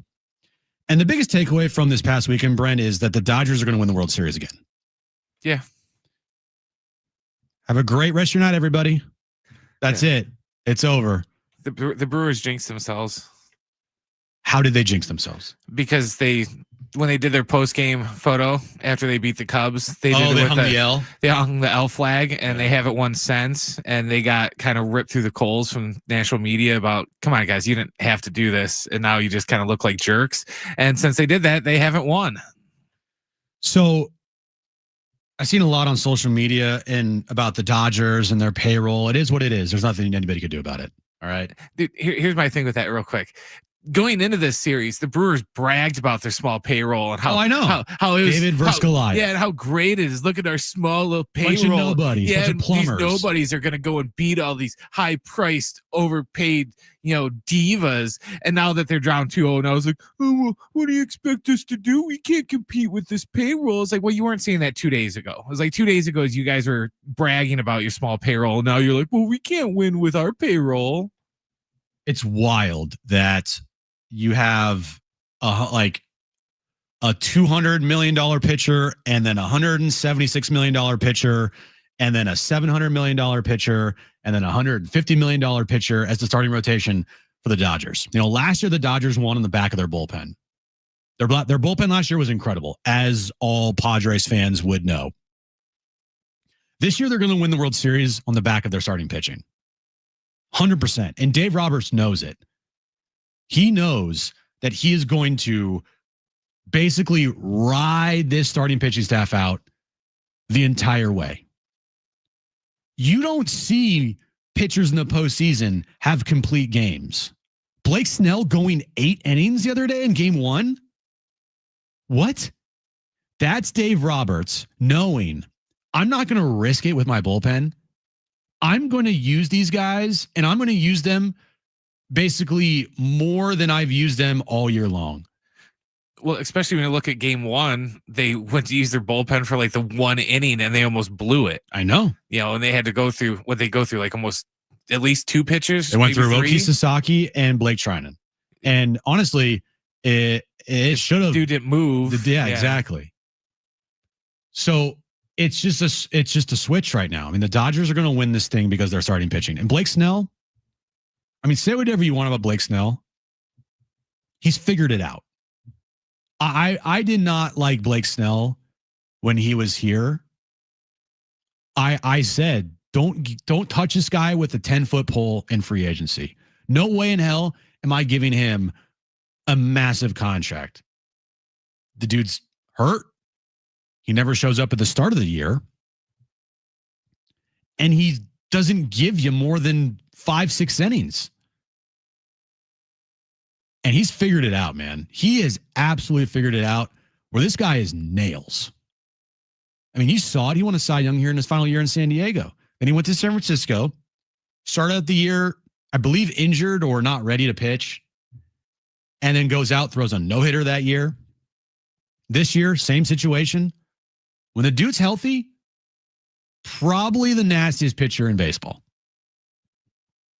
And then, oh, by the way, who's behind him? Yamamoto. Who's behind Yamamoto? Tyler Glasnow. Who's behind Tyler Glasnow? Your $700 million player in Shohei Ohtani. Good luck. Brewers, they're done. It's over. Their season's over. The Dodgers are going to the World Series. Even with Shohei Ohtani turning into Jake Cronenworth at the plate. Even with Ohtani doing absolutely nothing this postseason at the plate, they're going to steamroll their way to another World Series. It's going to happen. The sooner we accept it, the sooner we can just move on. Blue Jays cooked as well. Blue Jays, I'm not going to say they're cooked because of this. The Mariners, while I want Seattle, Seattle's not my team. Seattle is the team that I'm rooting for to win the World Series. I think a lot of people are going to be rooting for Seattle or maybe Toronto. Brewers, they're cooked. But I think a lot of people are going to be rooting for Seattle here. Okay. If they win tonight, if they win tonight, have a 3-0 series lead. Yeah, series is over. But they lose tonight, completely different ball game. I don't think that series is over. I don't. Because I think that Seattle, this is all still new for them. Like, they could get tight. Now, they weren't tight in games 1 and game 2. Games 1 and game 2, game 1 is a little bit back and forth as far as, the pitching matchup went. It was a low-scoring game. The pitching was incredible. But game 2, it was just like a slugfest for them. Julio Rodriguez home run, 3-run homer. Cal Raleigh's hitting homers. Polanco's turned into a postseason superstar for the Mariners. Their pitching has been really good. Their offense has been equally or better. But I still am just a little worried about the hey, we got tight factor. So until they get up 3-0 here, if they win tonight, or they're up 3-1, even 3-1, you're like, a little scared, right? Because game 6 and 7 will be back in Toronto. I think that's how the schedule would work, right? 2-3-2, is it 2-3? It's 2-3-2, I think. I think so. Yeah. Yeah, game 6 would be back in Toronto. Yeah, game 5 would be in Seattle. So it's 2-3-2. So now the Blue Jays have to win 2 out of 3 in Seattle. I think they can do it. So that's why I'm not saying that series is over yet. Dodgers series, that's done. It's cooked. It's over.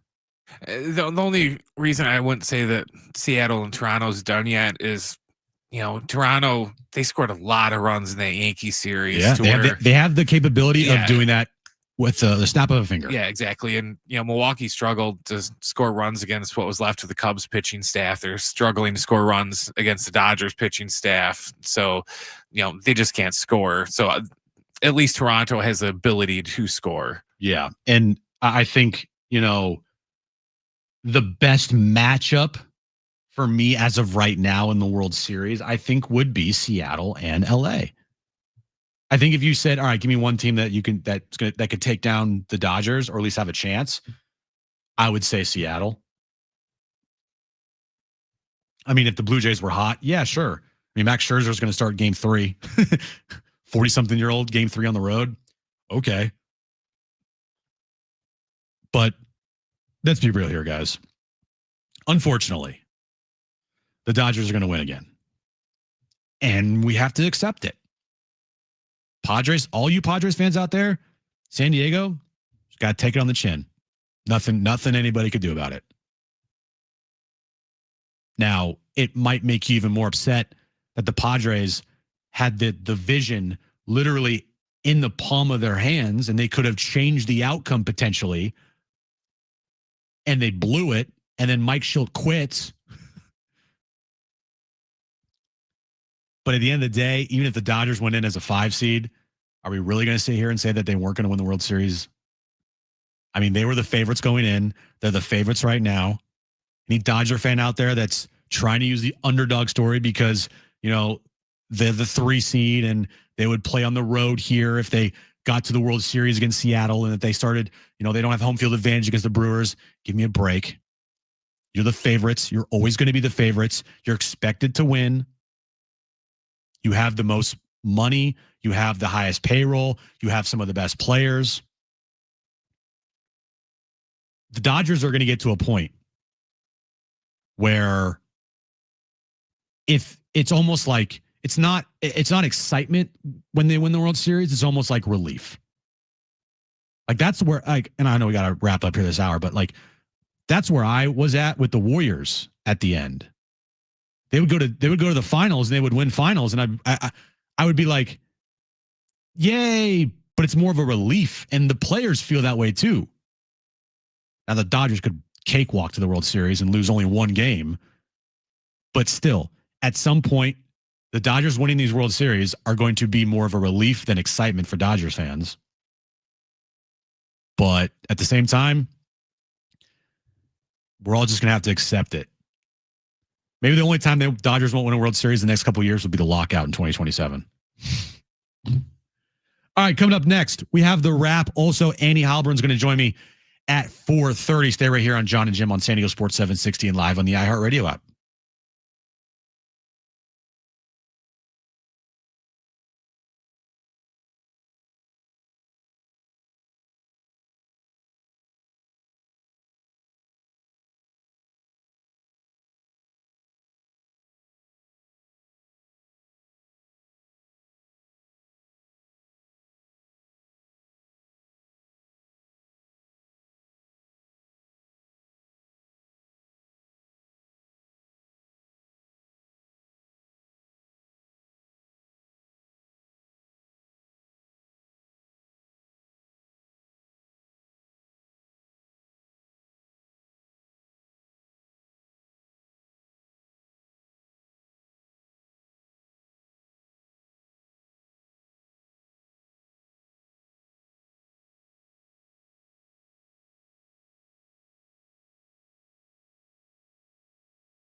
This report is sponsored by Mattress Firm. Game 3 of the ALCS between the Blue Jays and Mariners is set to get underway in about an hour at 5:08. It's going to be Shane Bieber on the hill going up against George Kirby. Game 4 of the series is set for tomorrow at 5:33. Game 3 of the NLCS between the Brewers and the Dodgers is tomorrow afternoon at 3:08. The Brewers have yet to pick a starter, and it's going to be Tyler Glasnow going for the Dodgers. Make sure to catch SDF Midweek Live with Adrian and Darren tonight. They'll talk all things SDFC at 6 o'clock on your home for SDFC, San Diego Sports 760. Hurry, Mattress Firm's Upgrade Your Sleep sale ends soon. See their sleep experts today to find your perfect bed for their premium selection and save big on better rest. Mattress Firm, they make sleep easy.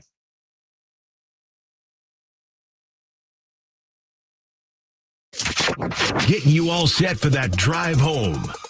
Let's just start the show. Here's John and Jim.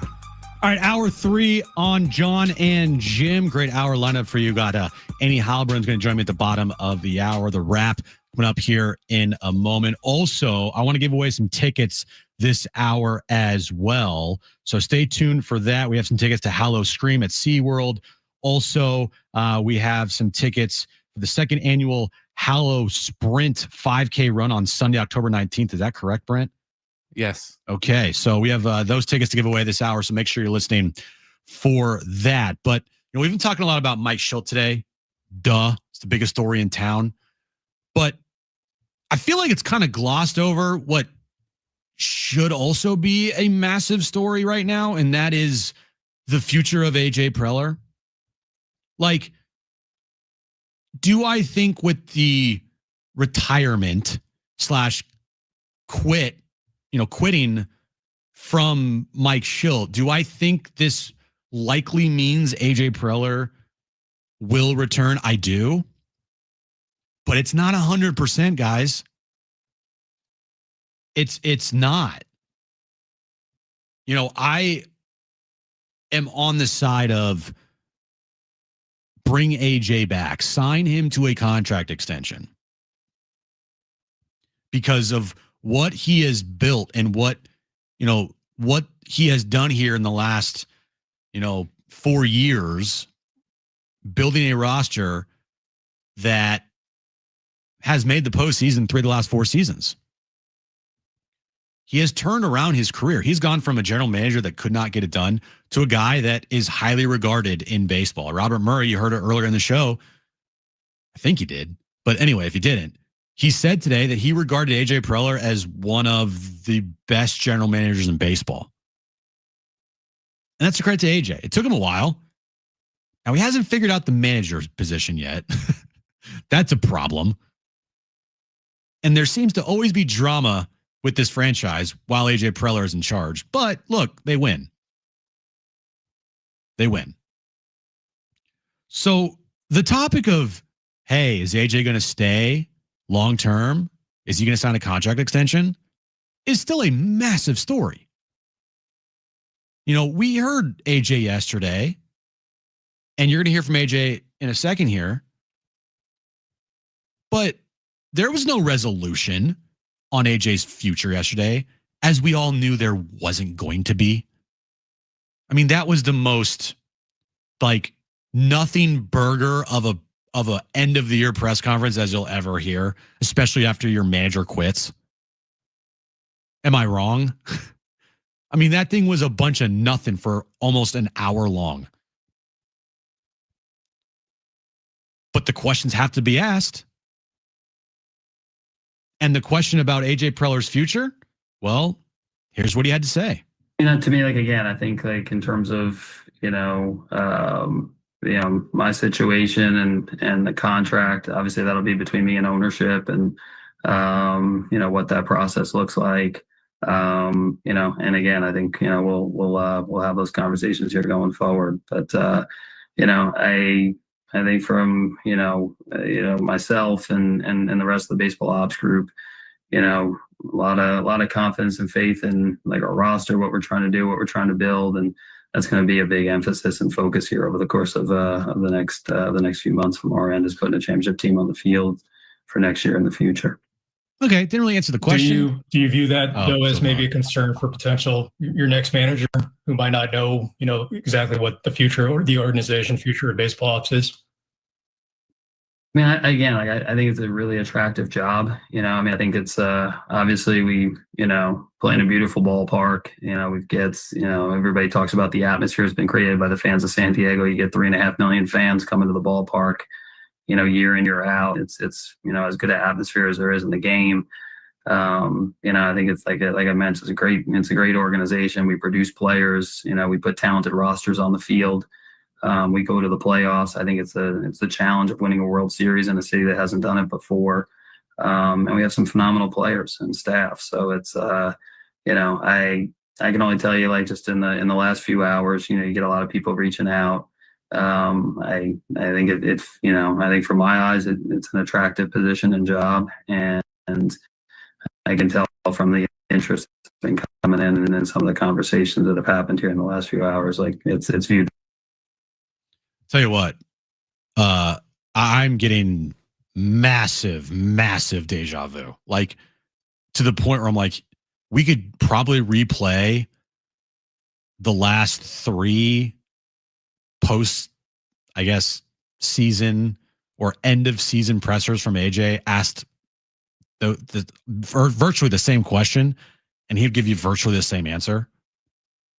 Like, after that Bob Melvin situation got resolved and they essentially got rid of Bob, and Bob said he didn't want to basically be here anymore, and that was after the passing of Peter Seidler.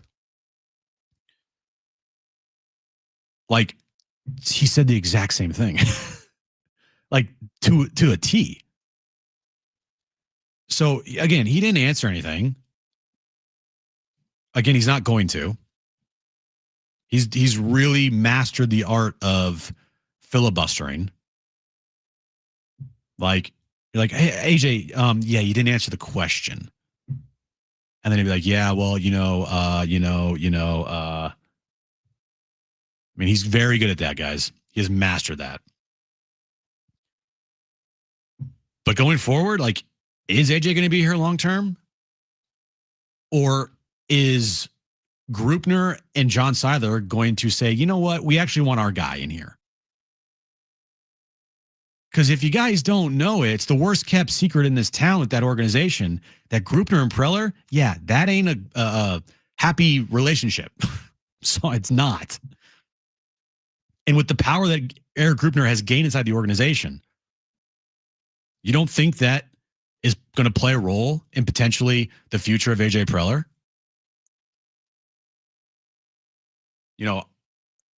The adage of if you build it, they will come. That's what AJ Preller has done. Without that, Eric Grupner's not as successful as he is. He should probably have someone tell him that. He should probably have someone remind him that if the team isn't good, the numbers at the gate, the merchandise sales, the banana bread puddings, right? The City Connect jerseys that are being sold, you're not getting record numbers and record sellouts without a good baseball team. So I hope that someone reminds him of that. And I hope he gets put in his place a little bit. And I'm not saying AJ's perfect. He's not. By no means is he perfect. But if you were to ask me who's more important to that franchise, AJ or Eric Grupner, it's not even close. It's AJ Preller every single day of the week. And again, like I said, AJ's not perfect. He's got some massive flaws to the point where he can't keep a manager around here for longer than 2 freaking years. But you can find another Eric Grupner in a second. Okay? Eric is not a one of one. I would say AJ is closer to a one of one than Eric at what he does. You move on from AJ, good luck. Hope you have a plan. And if it's Mark Loretta, good luck. Won't be like AJ. And AJ would get a job in 20 minutes if they were to let him go. Just telling you. So going forward, if this organization and John Seidler and Eric Grupner decide that they're better off moving on from AJ, you better have a plan in place that's better than AJ. Because you got people around the industry like Robert Murray, who covers this sport as close as anybody, saying that he thinks AJ Preller is one of, if not the best general managers in the sport. I don't see anybody saying Eric Grupner is the best of whatever in the sport of baseball. Do you? I don't. I don't see magazines talking about Eric Grupner and how phenomenal he is at what he does. Not to say he's not good at what he does. He is very good at what he does. But what I'm saying is you can find another Eric Grupner. Sorry. And at some point, you have to find the root of whatever is the cause of the dysfunction down there at Petco Park. And if it's AJ, okay, it's AJ. But like I said, you can deal with a lot of stuff if you win. And right now, this team is dealing with a lot of stuff behind closed doors, and they're winning. Now, Mike Shildt just quit. My guess, it wasn't just he quit. It was probably a collaborative, hey, if you don't retire, we probably are going to move on from you. Just speculation, not factual, just my opinion.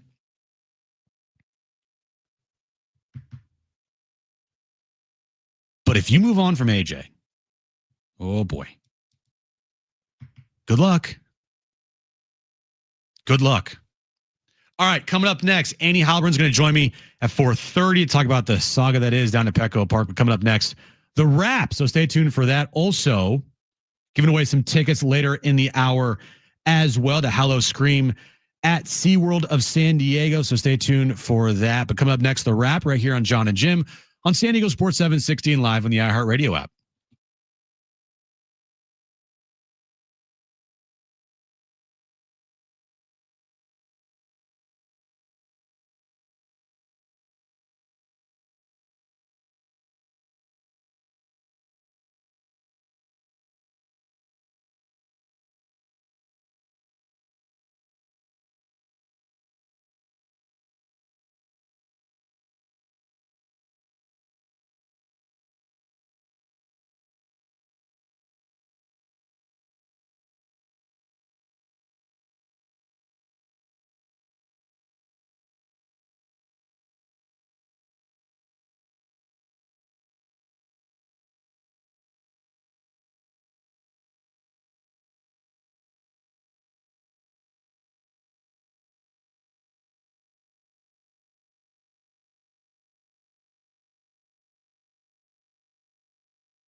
All right, San Diego Sports 760 congratulates all our $5,000 winners in iHeart's Radio's Thank a Teacher powered by Donors Choose. There's still time for you to nominate a public school teacher making a difference.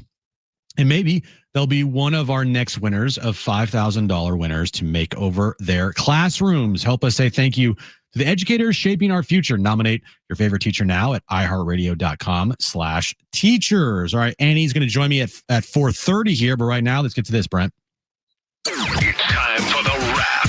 Presented by Sombrero Mexican Food. Check out their website at sombreromex.com. Are the Aztecs a legit contender for the college football playoffs? I think it's too early to say that. But if we get to a point where they are like 7-1 or 8-1, yeah.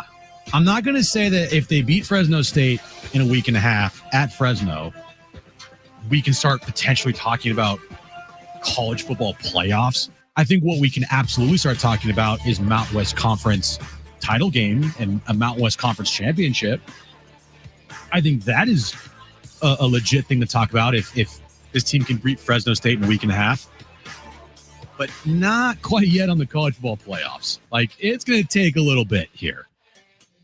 And it might even go up to like the end of the season where like you got to wait until to see if this team is going to finish, 10-1.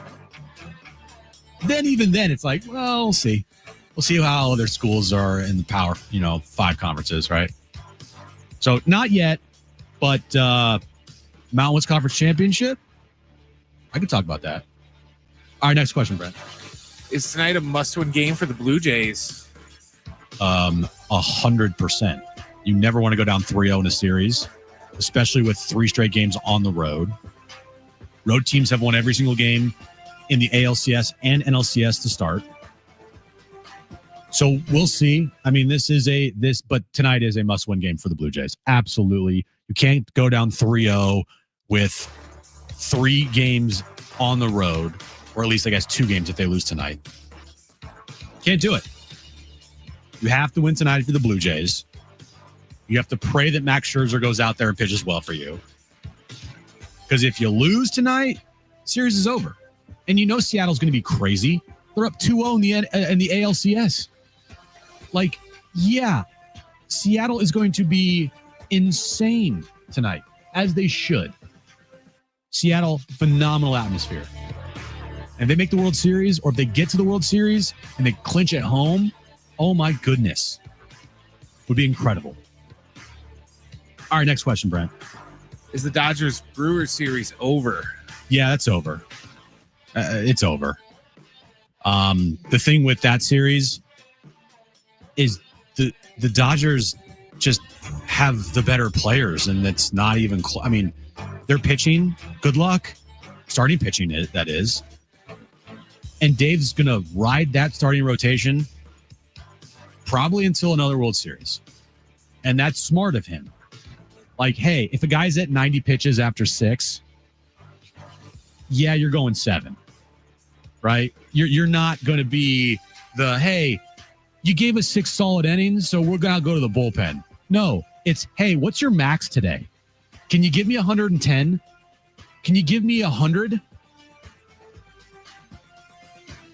Like, that is what is going to happen here, and that's how the Dodgers are going to win their second consecutive legit World Series, is riding their starting rotation, because they have the best starting rotation in the postseason remaining.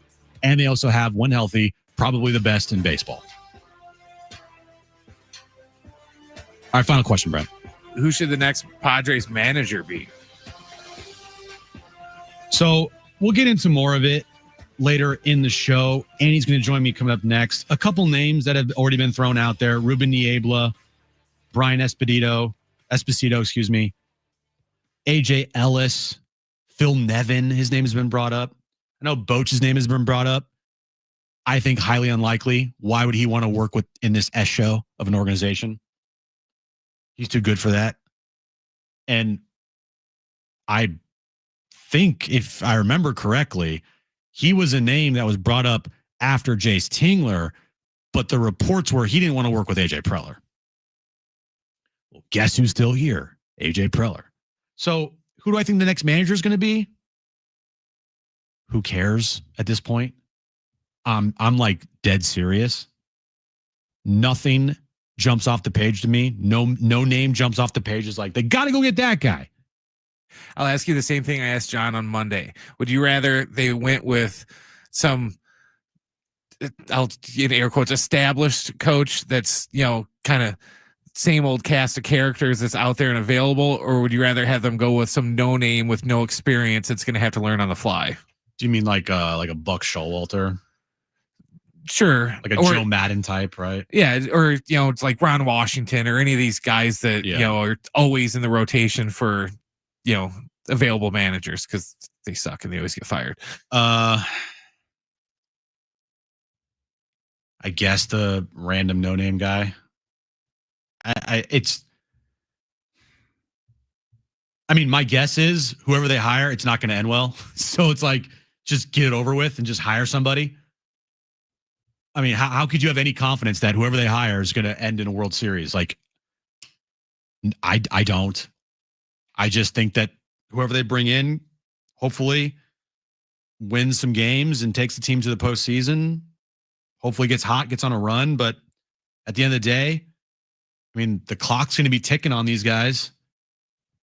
I mean, at some point, the dysfunction is going to creep back in and the drama, and we're going to be looking and talking about the same old story once again. It's happened 3 straight times now.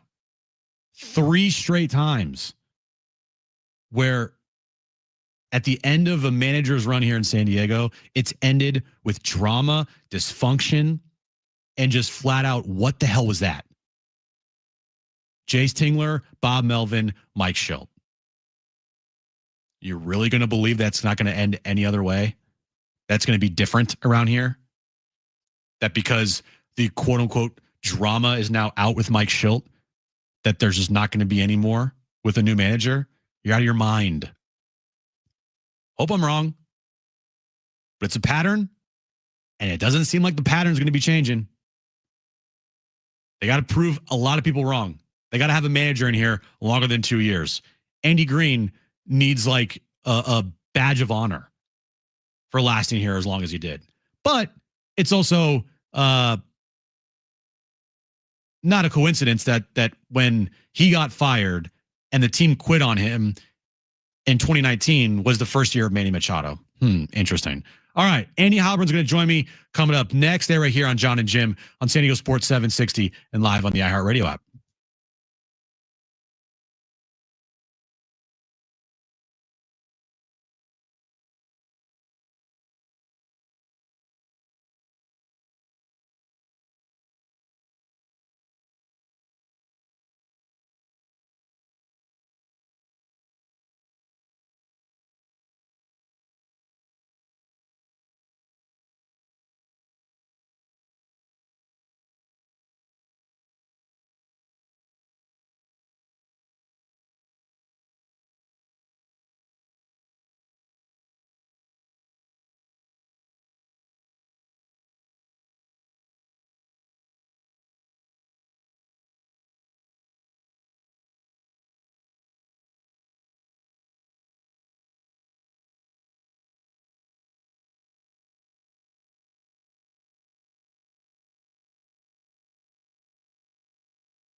This report is sponsored by Audible.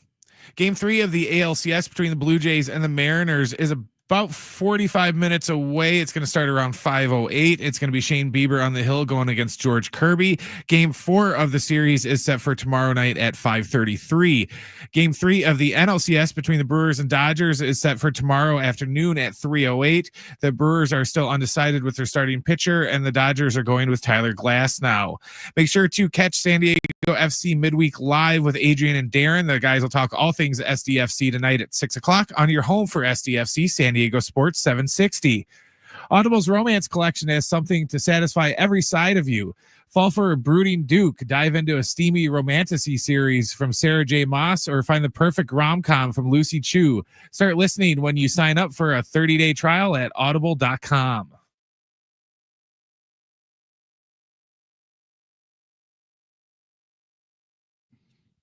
All right, back here on John and Jim. John, of course, is out for the rest of the week visiting some family members back home. But right now, we're joined by Annie Halloran of the UT. Thanks for joining me, Annie. Always appreciate it. I guess the first thing is, what the hell? What's going on? I mean, it's like it's the same story again. It's the drama once again, and I'm guessing you're not as surprised that there's always drama at the end of the year with this Padres franchise. Jim, it's great to join you. And you're absolutely correct. I think we've all gotten a little bit used to it now that there's some kind of story, some kind of drama, some kind of soap opera thing happening with the Padres, especially in the off season. And it's what we've seen the last, 5 or 6 years, honestly. But I think it's, this week, having this Mike Shildt decision, though, was shocking. I mean, I think that AJ Preller said yesterday it was not shocking, it was surprising or something like that. Whatever you want to call it, I know most people didn't see that coming. You figured that there would be some kind of, who knows, exit talks about doing things a little differently next year, or having the offseason to work through some things, or to have some other goals for next season. But for a guy who has 2 years left on his contract, who is a baseball lifer, who worked really hard to get back into that manager position after he was let go by the St. Louis Cardinals, and just who is a very competitive person by nature, to see him, so quote unquote walk away or retire from the San Diego Padres was not something I had on my bingo card for this week.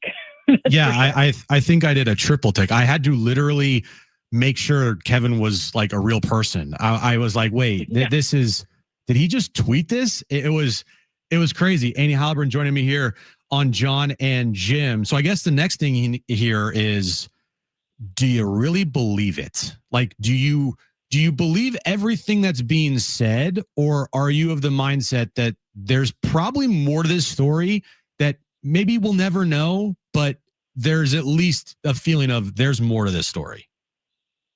Yeah, I think that, like many people who have been around this for a while, there's usually more to the story, or there's something that's being omitted that comes out later, and we might never know it.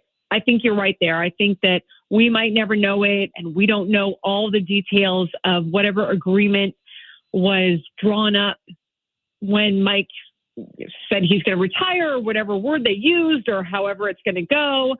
I think that there could be more to it, and certainly we've been hearing more in terms of Mike's relationship with the coaching staff and what a lot of people were experiencing throughout the season. But in terms of did they have some kind of arrangement? Did the front office, I've heard from multiple people that AJ Preller was really surprised at this news, that he, didn't mention it to anyone beforehand. So if he did know about it, maybe he was tight-lipped, but there's reason to think he didn't know about it. And maybe they had, had some talks with Mike, and Mike had gone home and decided that he didn't want to go forward, it sounds like, under whatever, maybe he looked at the future and he said, well, I'm going to have to compromise what I think is the right way to do things in order to fit X, Y, Z, or, please this person or that person. That's what he's been kind of talking about this week, and decided not to. But there's so many. The interesting thing about this, if this is all again speculation on my part, because it could also just be face value. I mean, it could be that everything we're hearing is exactly what it is, and it went down exactly how it went down. And so I can't say that it's not that, but I do think a few things are curious. One is that Mike has already said that he's already going to come back to baseball. Like I said, he's a baseball lifer. I mean, this guy lives, breathes, eats baseball. It's all he's ever known. He has sacrificed a personal life, and I think he realizes some of that now. He's divorced now. He has no kids.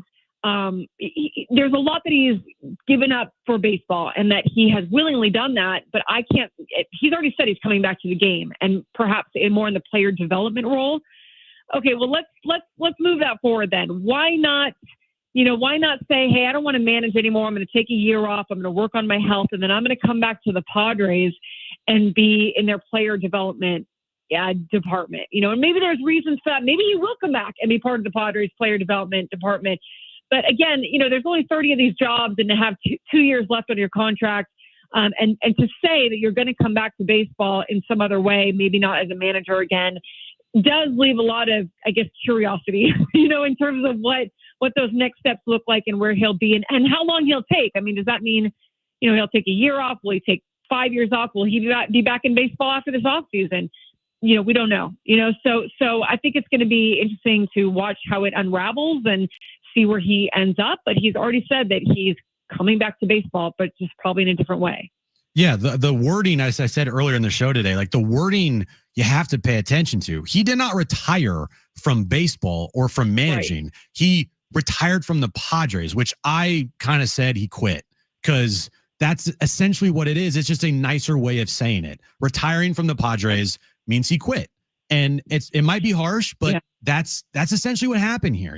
For a guy that was Mr. Never Quit to essentially then quit, like, that's where all the flags are waving in the wind for me when it comes to this whole situation, with Mike Shildt. Andy Halpern joining us here on John and Jim. So now we move on to, AJ Preller. I mean, before the bombshell on Monday morning of Mike Shildt, quote unquote, retiring, the biggest question was this offseason was the future of AJ Preller. Now with Mike Shildt, removing himself from the equation here, do you think there's a better chance that AJ sticks around for a longer period of time? Or do you still think that question is a legitimate one to ask right now, and that it potentially could be up in the air? I think it's a little bit up in the air. I mean, the Union Tribune reported yesterday that it's an almost certainty. This was a Jeff Sanders story with Kevin AC contributing, that AJ is getting an extension. They're working on the extension right now. So for all we know, he is going to get an extension, and that is moving forward, or at least that's been what's been said in terms of what's been said to the reporters, or to the Union Tribune.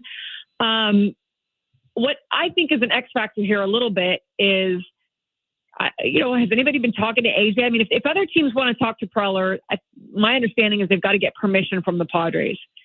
And is there anything going on that we don't know about? Are there other teams that might be interested that maybe have asked for permission? Does AJ want to stay? Does he want an extension?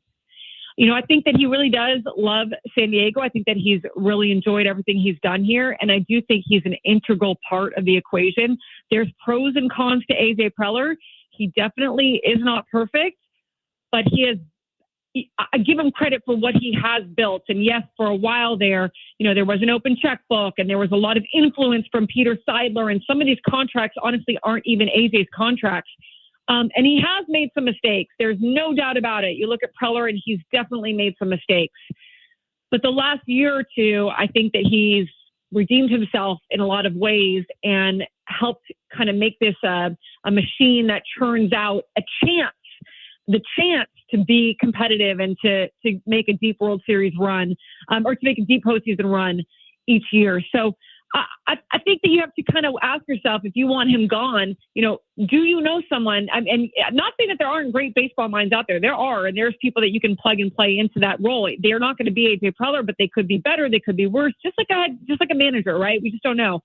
But I don't know, who they're kind of targeting for that. If that's the case. So my guess here is that he's going to be extended, and I would think it's maybe 2 years or something like that. But there's always an X factor of, is he talking to other teams? Does he even want to be here? Yeah, and it kind of brings me back to, the Mike Shildt thing, and even going back to Bob Melvin. Like, if an organization really wants to keep somebody, they're going to do everything they possibly can to keep them. Like, yes. The Bob Melvin situation, Peter Seidler wanted Bob Melvin to stay, and then he unfortunately passed away. And then the Padres said, "Oh, Bob, if you want to go talk to other teams, go talk to their teams," which is code for, we don't want to fire you, but we also don't want you. Like, and then the same thing happened, I feel, with Shildt. Shildt retires, quits. Did anybody in the organization, did AJ like put his foot down and be like, "Dude, can you please think about this? Like, we really want you here." Or did they just go, "Okay"? And now it kind of feels like, as you said, with AJ Preller, like if they really want AJ Preller around, they're going to fight for him.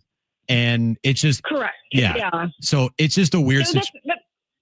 I'm sorry, go. I don't mean to interrupt you, Jim, but you know what? I just want to say that because I don't want it to come across like he doesn't want to be here. But you're saying a point that I should have made, which is, yes, like if he is talking to other teams or there's something like that going on, it's because he doesn't feel comfortable with whatever might be happening here, or that he is going to have a long-term future here, or a future that gives him a chance, to kind of put some roots down past a year or two or whatever. You don't really want to be the lame duck guy, So to your point, I think that's something that, if they really do want him here, then they are going to be courting him and giving him something that he can live with and something that makes him, feel like he's definitely part of the future here for the Padres, and not just kind of, I guess, bridging the gap until John Seiler or Eric Greupner brings in the guy that they really want, So that is something for sure to look at. And I do think that's just very quickly on the Mike Shildt thing. I do think that's something also to consider is,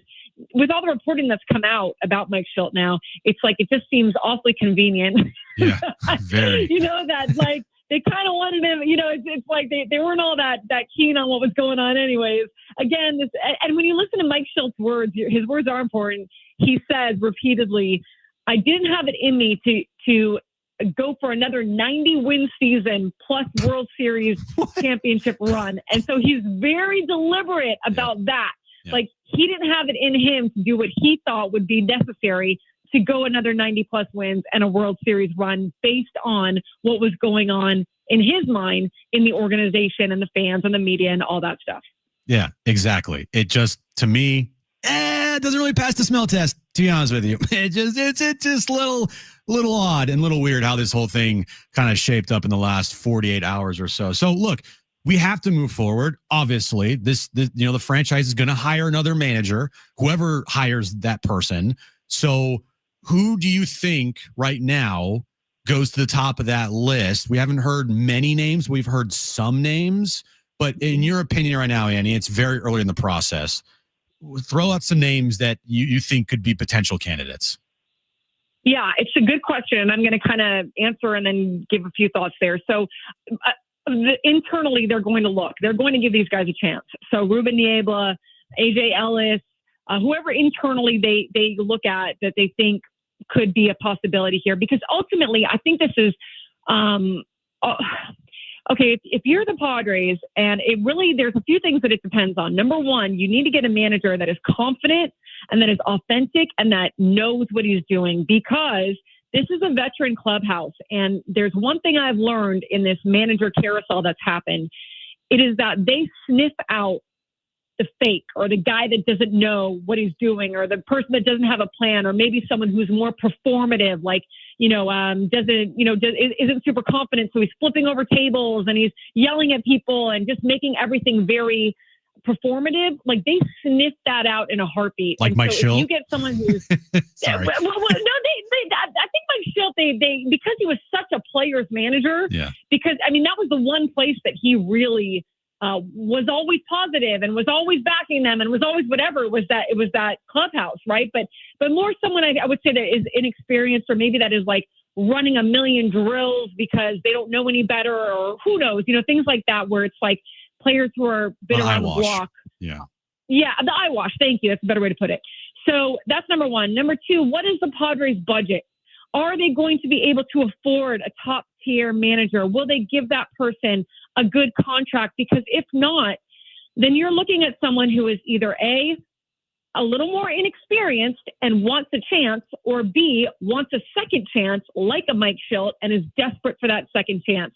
And I was listening to, was it Joe Madden? There was someone on Foul Territory this morning who I thought made a really good point, where it was like, clubs more and more these days are looking for someone who has less experience, because the front office wants to be able to exert more power and more influence over what's going on. So sometimes like experience can be a detractor, and that's not just in managing. Unfortunately, now that is throughout the organization. You can see that, and that's not, I'm just not just saying that that's the Padres. You can see that throughout baseball. So, and I don't know that it is the Padres. Maybe they will really value experience. Maybe they will really value paying, more money for the more experienced coach that, or manager that can take them, or that has on his resume multiple postseason runs, maybe a world championship run, So I don't know. I have no idea what that front office is valuing or not valuing, or what their budget allows. But in my mind, that's really what you want to go for here. You want to get someone who's got a resume, who's got and if it's internal, I understand like Ruben Niebla doesn't have that, but internal, what you do have is continuity, and you have someone who understands the clubhouse, and you have someone who's been around the game and the organization for a while. And I think there's a ton of value in that. So I guess that would be the exception to the rule. But if you're going outside the organization, I really believe you need someone who's got a resume, and will the Padres, be able to go out and really pay for that guy or bring him in? I don't know.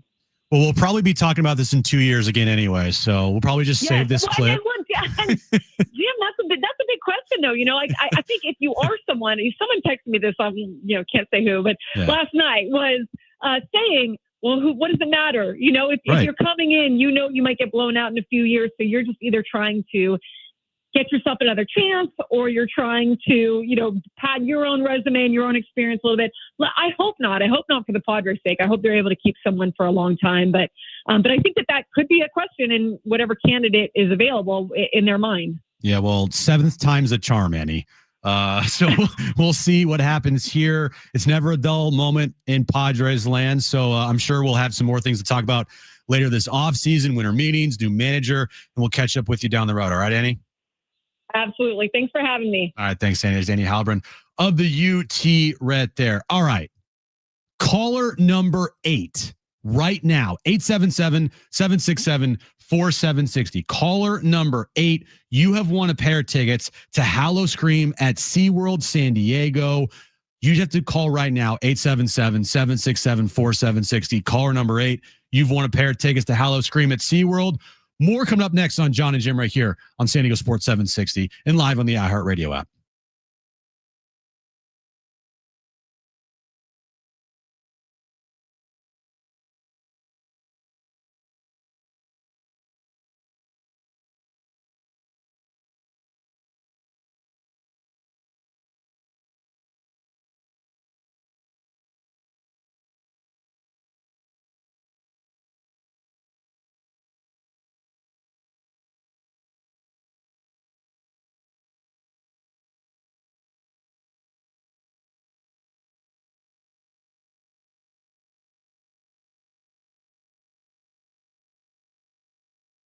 Hey guys, it's Schaefer again, and there is no better time than now to get down to your local Toyota dealer with new vehicles arriving daily, including their most popular cars, trucks, and SUVs. We'll get back to the trucks in a moment, but whatever kind of vehicle you're looking for, hurry into your Toyota dealer today, because it is Trucktober at your Toyota dealer. The best time to get into a new Toyota truck. They've got the largest inventory of Tacomas and Tundras ready to roll. The Tacoma is known for its legendary toughness, off-road capability, and everyday efficiency, perfect for weekend adventures or just tackling your to-do list. And the Tundra brings serious power, impressive towing capacity, and bold design, plus the latest tech and comfort features. Whether you need a truck that's built for the trails, built for work, or built for your family's next adventure, Toyota's got you covered this Trucktober. We make it easy. See your Toyota dealer today.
All right, a lot of good stuff there with Annie.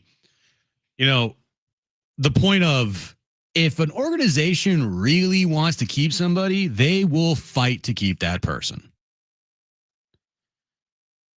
Did they fight to keep Mike Shildt? Or was Mike Shildt like, you know what? You can tell me anything and it doesn't matter. I'm gone.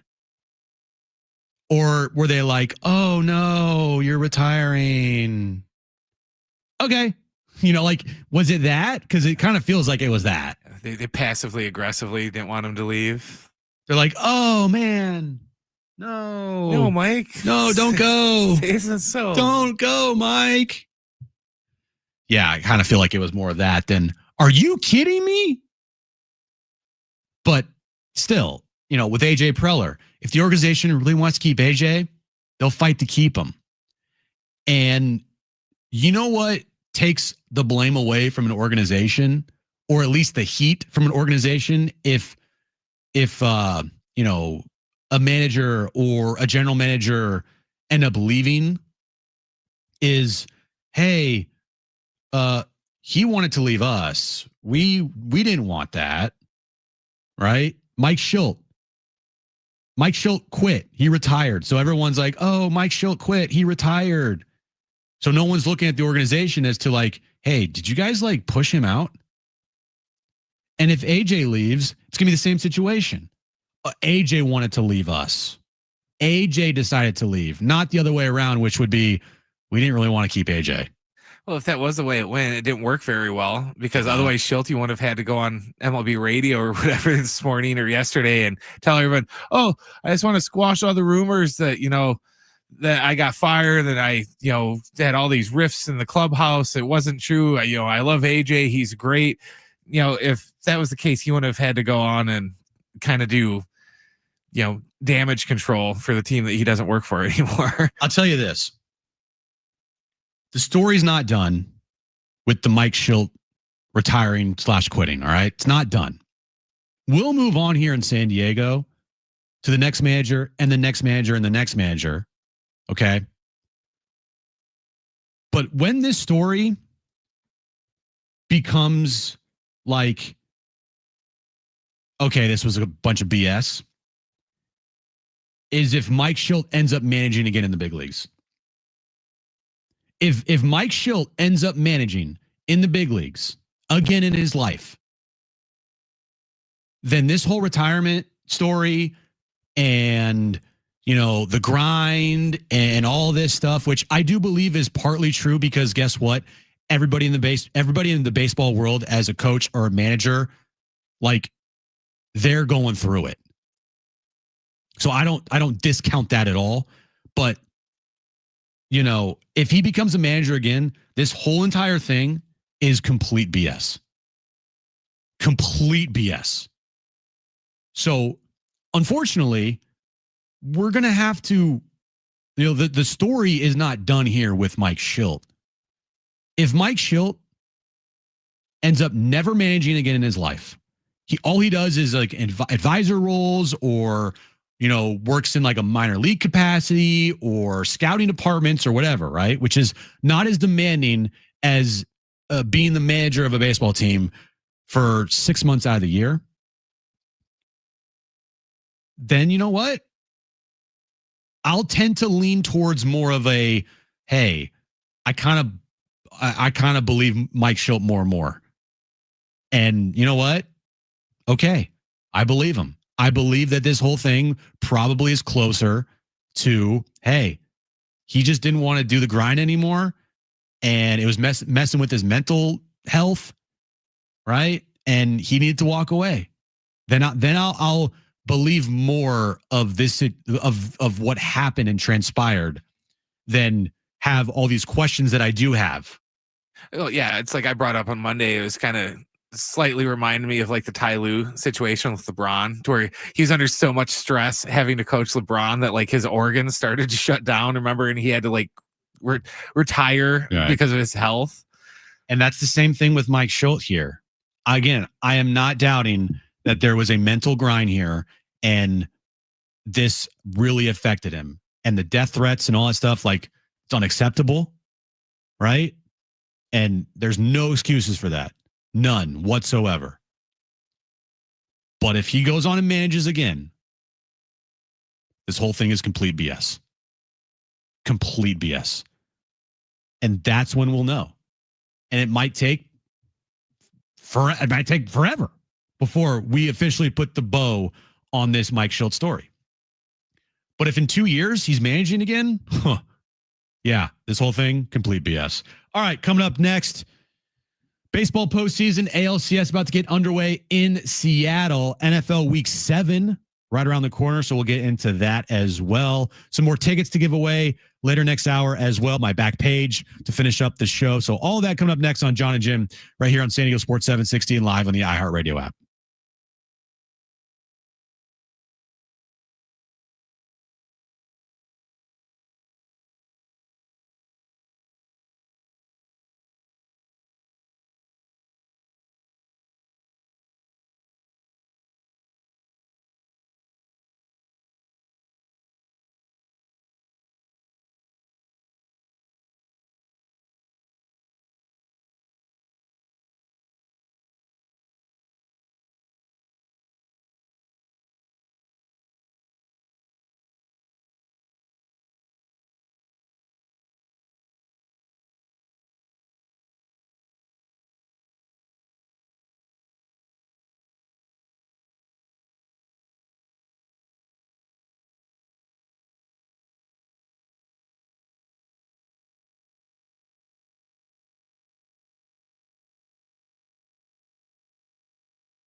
The support is sponsored by Progressive Insurance.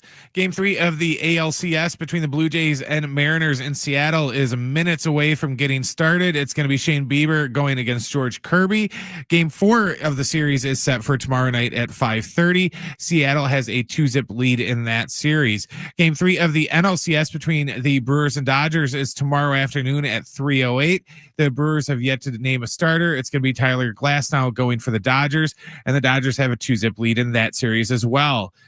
Make sure to catch SDFC Midweek Live tonight with Adrian and Darren. The guys will talk all things SDFC at 6 o'clock on your home for SDFC, San Diego Sports 760.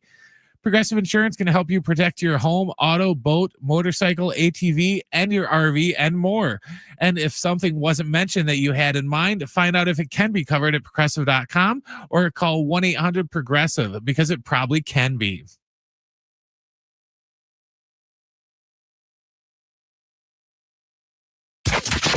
Getting you all set for that drive home. Let's just start the show. Here's John and Jim. All right, final hour of John and Jim on a Wednesday. Game 3 of the ALCS, moments away from first pitch in Seattle. Week 7 of the NFL season gets underway tomorrow night. It's already week 7, Brent. Like, what? Congratulations, by the way. Congratulations are in order. Because Jake Moody is now the greatest kicker in the history of football. Yeah. You're welcome. Yeah. You know, I asked Fletch on Tuesday. I was like, so were you just happy to see Jake Moody succeed? He's like, no.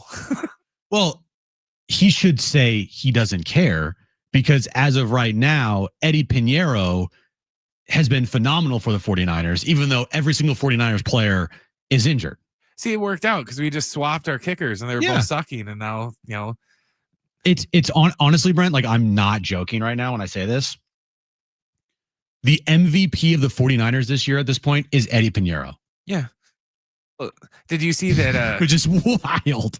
I saw on Facebook this afternoon that I want to say it's somewhere up in NorCal, of course, like Irvine or someplace like that. Mm-hmm. They have like a Halloween display. I saw that. The 49ers with all the skeletons, whereas all the injured 49ers walking in the blue tent. Yeah. Yeah.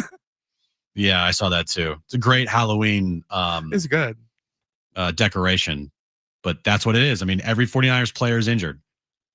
And you know, I blame you for what's his name? Yeah, because remember on Friday, I think it was on Friday, you're like, oh, you know, everyone gets hurt. You know who's gonna get hurt next? And then Fred Warner. Yeah, and then you spoke it into existence. So guess what happens this week? Christian McCaffrey's gonna get injured. I mean, it is just the most insane cycle of WTF in San Francisco that I've ever seen. It's not just 1 year. It's like the last 5 years. I think they need a new trainer.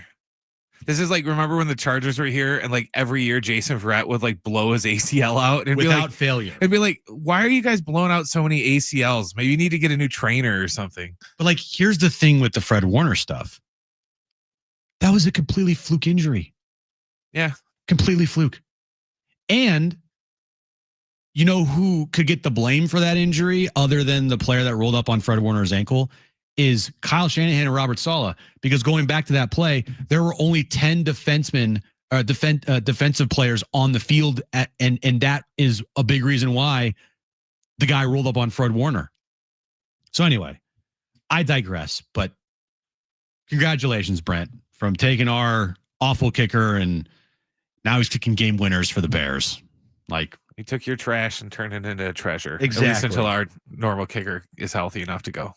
Yeah. All right. So game 3 of the ALCS, the scene in Seattle is epic. I mean, if that place is like on the verge of exploding, every seat is filled. That place is packed. And so the Seattle Mariners looking for a 3-0 series lead in the ALCS. Now you mentioned, start of game time, every seat is filled.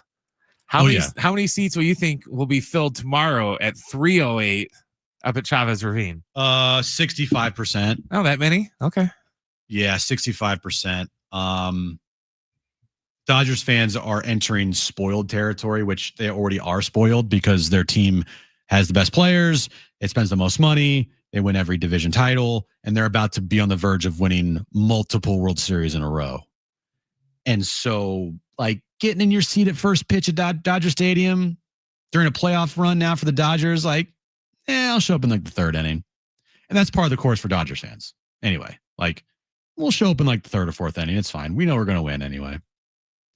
And that's what it is, for the Dodgers. And it is what it is. Like I said, it's better to accept it now than fight it.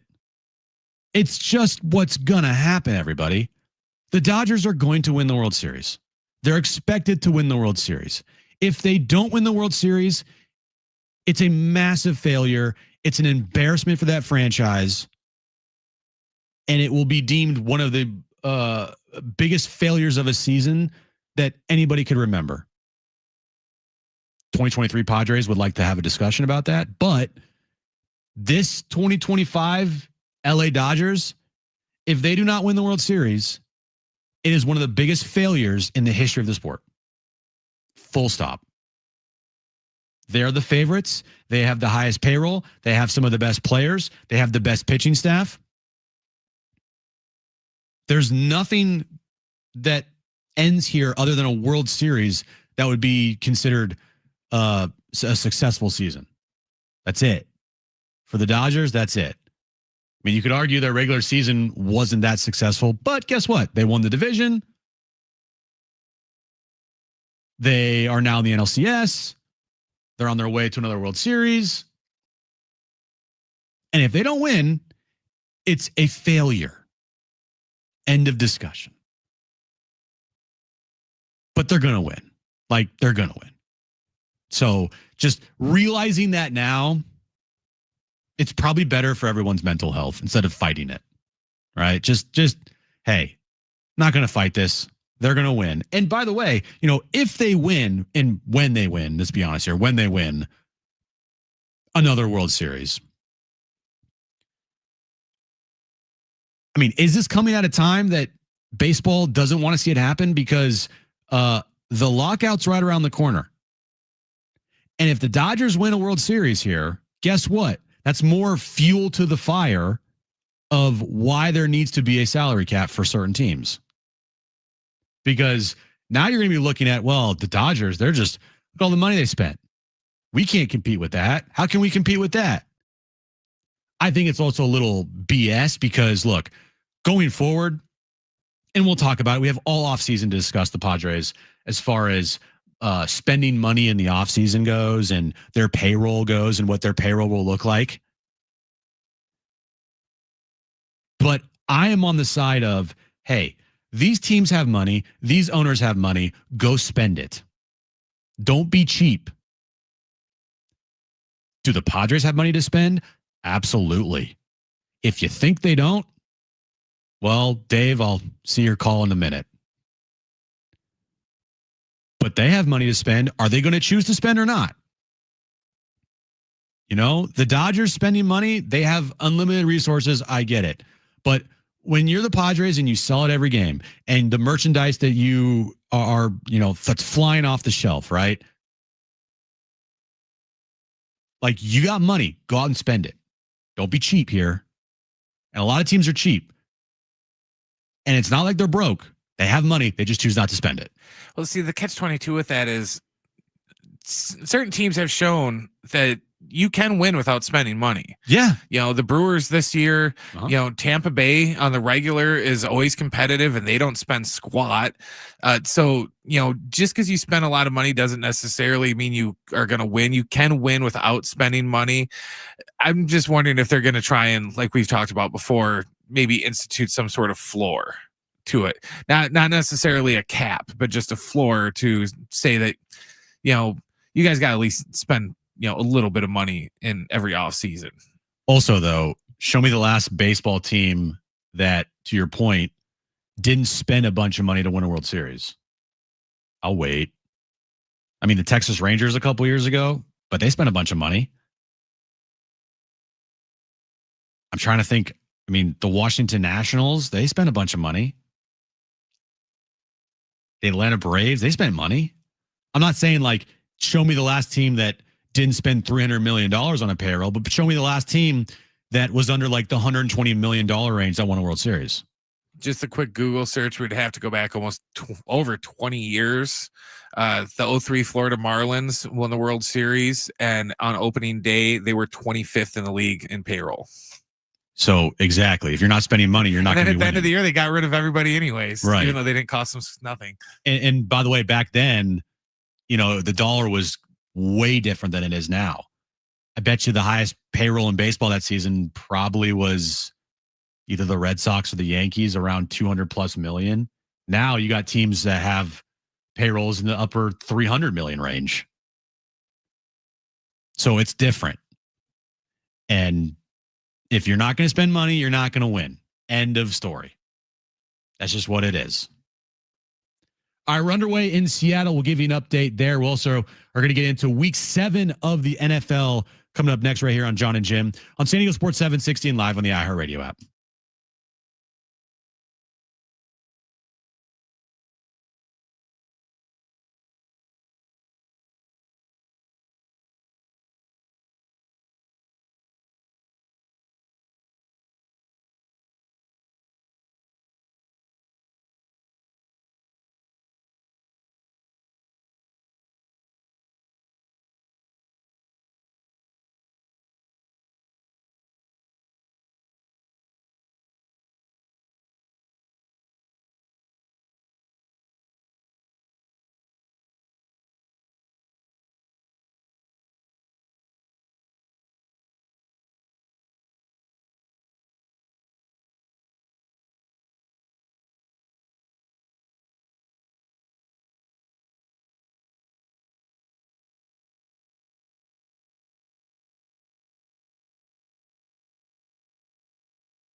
All right, San Diego Sports 760 has 13 chances to win $1,000 every weekday with the Bonus Bucks giveaway. That's every hour, 6 a.m. through 6 p.m. Listen for the keyword, then enter it at sportssd.com. Next chance to win $1,000 coming up at 6 p.m. Also coming up at 6 p.m., SDFC Midweek Live. Darren Smith is in the house getting ready for one full hour of SDFC Talk. Their final match of the regular season is this Saturday night, 6 p.m.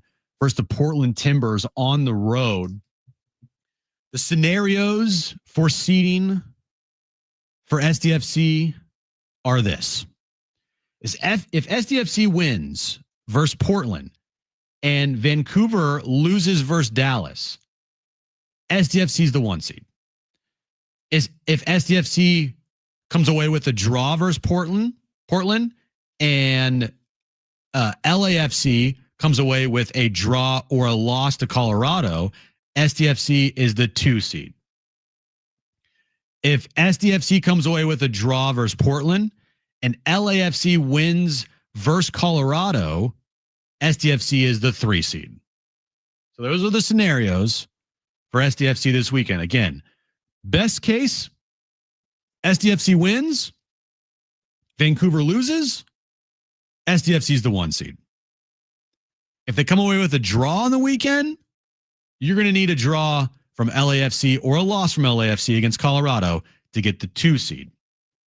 So those are the scenarios right now for Saturday night. And I'm sure Darren and Adrian are going to talk all about it coming up here at 6 p.m. right here on San Diego Sports 760. So week 7 of the NFL starts tomorrow night with Thursday Night Football. Steelers and Bengals. Did you hear what they named that game tomorrow? Yeah, is it the AARP game? Close. Cam Hayward said it's the Icy Hot Bowl. The Icy Hot Bowl, because you got old man Aaron Rodgers against older man Joe Flacco.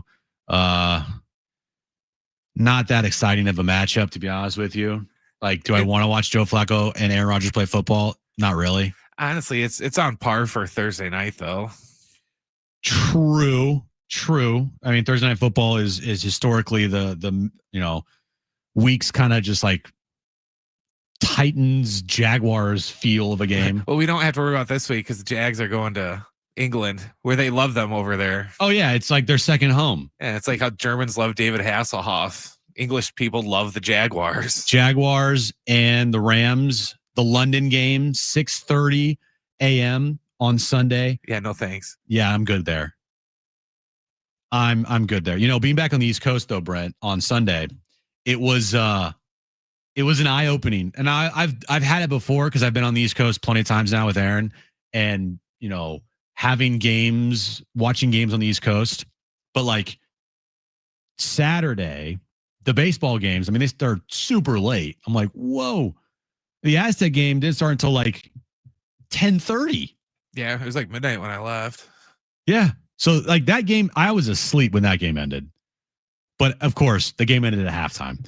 But then on Sunday, like we're so used to, and you've done it because you've lived back east, right?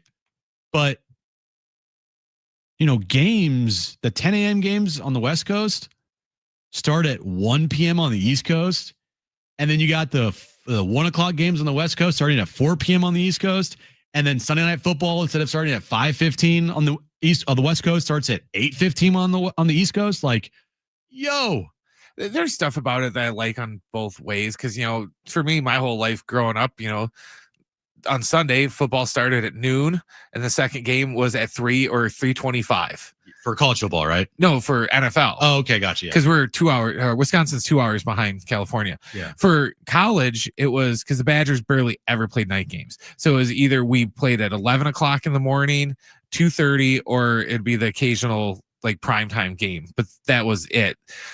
You know, out here, I like where you can get up and have, you know, right away eat breakfast and watch the NFL at 10:30. Football all day long. But on the other hand, I also liked, you know, granted, this is when I slept a lot more than I do now. Yeah. I liked being able to, in my youth, sleep in until noon and then just roll out of bed and then go watch football instead of having to get up, especially when I did fantasy football, because then I didn't have to get up and check my lineup at like 9 a.m. or 6 a.m. all the time. I could get up and do it later. Yeah, I think there are pros and cons for both. Prime time is the biggest one. West Coast is the best for prime time. Best for prime because time. Monday night football, Thursday night football, doesn't matter what it is. It's done by like 8:30. Yep. So if you want to, you can still go out to dinner or go out and do whatever you want to after the game. It's not like back home to where it's 10:30, 11 o'clock before the game is done, and then it's time to go to bed. Yeah, if you lived on the East Coast and you were a West Coast person your entire life, like myself, it would definitely take some getting used to. And so it was a little weird. Like I had a full morning. We went out to breakfast. We like went on a walk. We had lunch. And then, we get home and the first games of the day are just starting. You're like, what? Like it was a weird feeling. Oh, wow. Seattle, man, that place is rocking right now. Seattle has just taken a 2-0 lead thanks to a Julio Rodriguez 2-run homer in the bottom of the first inning. I know I said that I didn't think this series was over. Yeah, I might be wrong on that one. That place is going crazy in Seattle. Crazy right now. Again, proving the point. If you are not going to hit home runs, you are not going to win in the postseason. Just as simple as that. You can't win in the postseason in today's game without hitting bombs. Maybe we need a home run trident. They need something. Now they had the swag chain, but that thing kind of fizzled out. That really pissed everybody off. Then they still do the Polaroid thing, but they should have stopped doing that last year. Yeah, they just need to, I don't know, hit the ball over the fence. But Seattle has taken a 2-0 lead in the bottom of the first inning over the Blue Jays. I mean, this thing could potentially be, hey, Max Scherzer, you need to save our season in game 4. Good luck. Yeah, Bieber probably shouldn't have thrown that right down the middle of the plate. That's nice little hanger right there. Nice little hanger for Julio to give the Mariners a 2-0 lead here. Place is absolutely rocking. Randy Johnson throwing out the first pitch. That was awesome. It was kind of funny watching the big unit throw the first pitch, but he didn't stand on the mound. He stood like he was like some YouTube influencer or something. I'm gonna stand 20 feet in front of the mound. Yeah, I ain't going to the top of the mound. I ain't going back to the rubber. All right, coming up next, if you missed it, Annie Halburn joined us earlier in the day. We had to discuss the whole thing that's going on with the Padres and Mike Shildt. So you're going to hear that conversation. Also, my back page to wrap up the show. Stay right here on John and Jim on San Diego Sports 760 and live on the iHeartRadio app.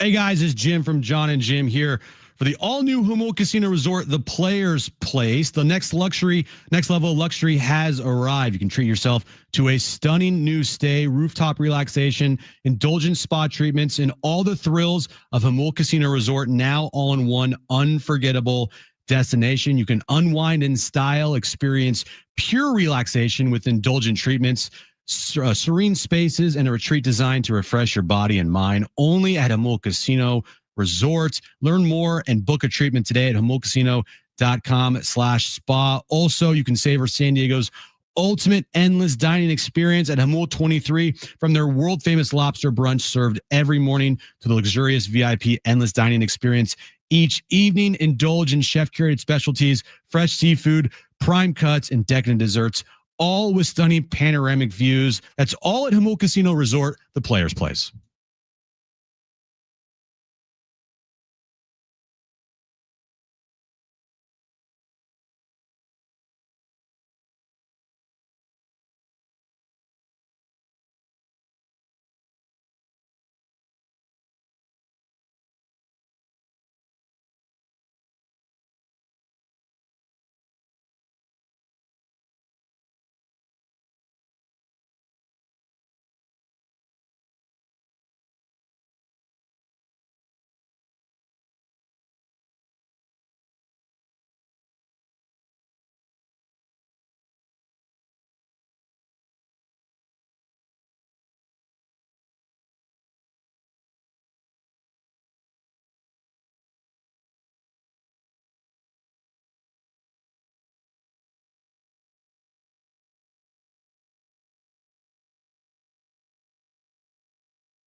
The support is sponsored by Progressive Insurance.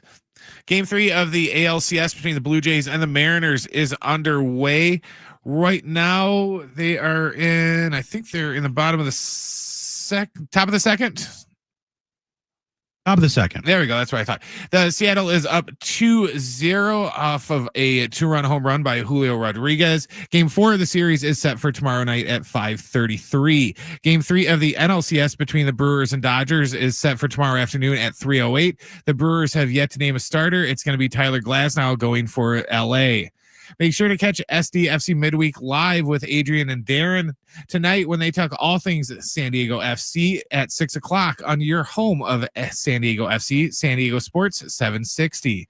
Progressive Insurance can help you protect your home, auto, boat, motorcycle, ATV, and RV, and more. And if something wasn't mentioned that you had in mind, find out if it can be covered at progressive.com or at 1-800-PROGRESSIVE, because it probably can be.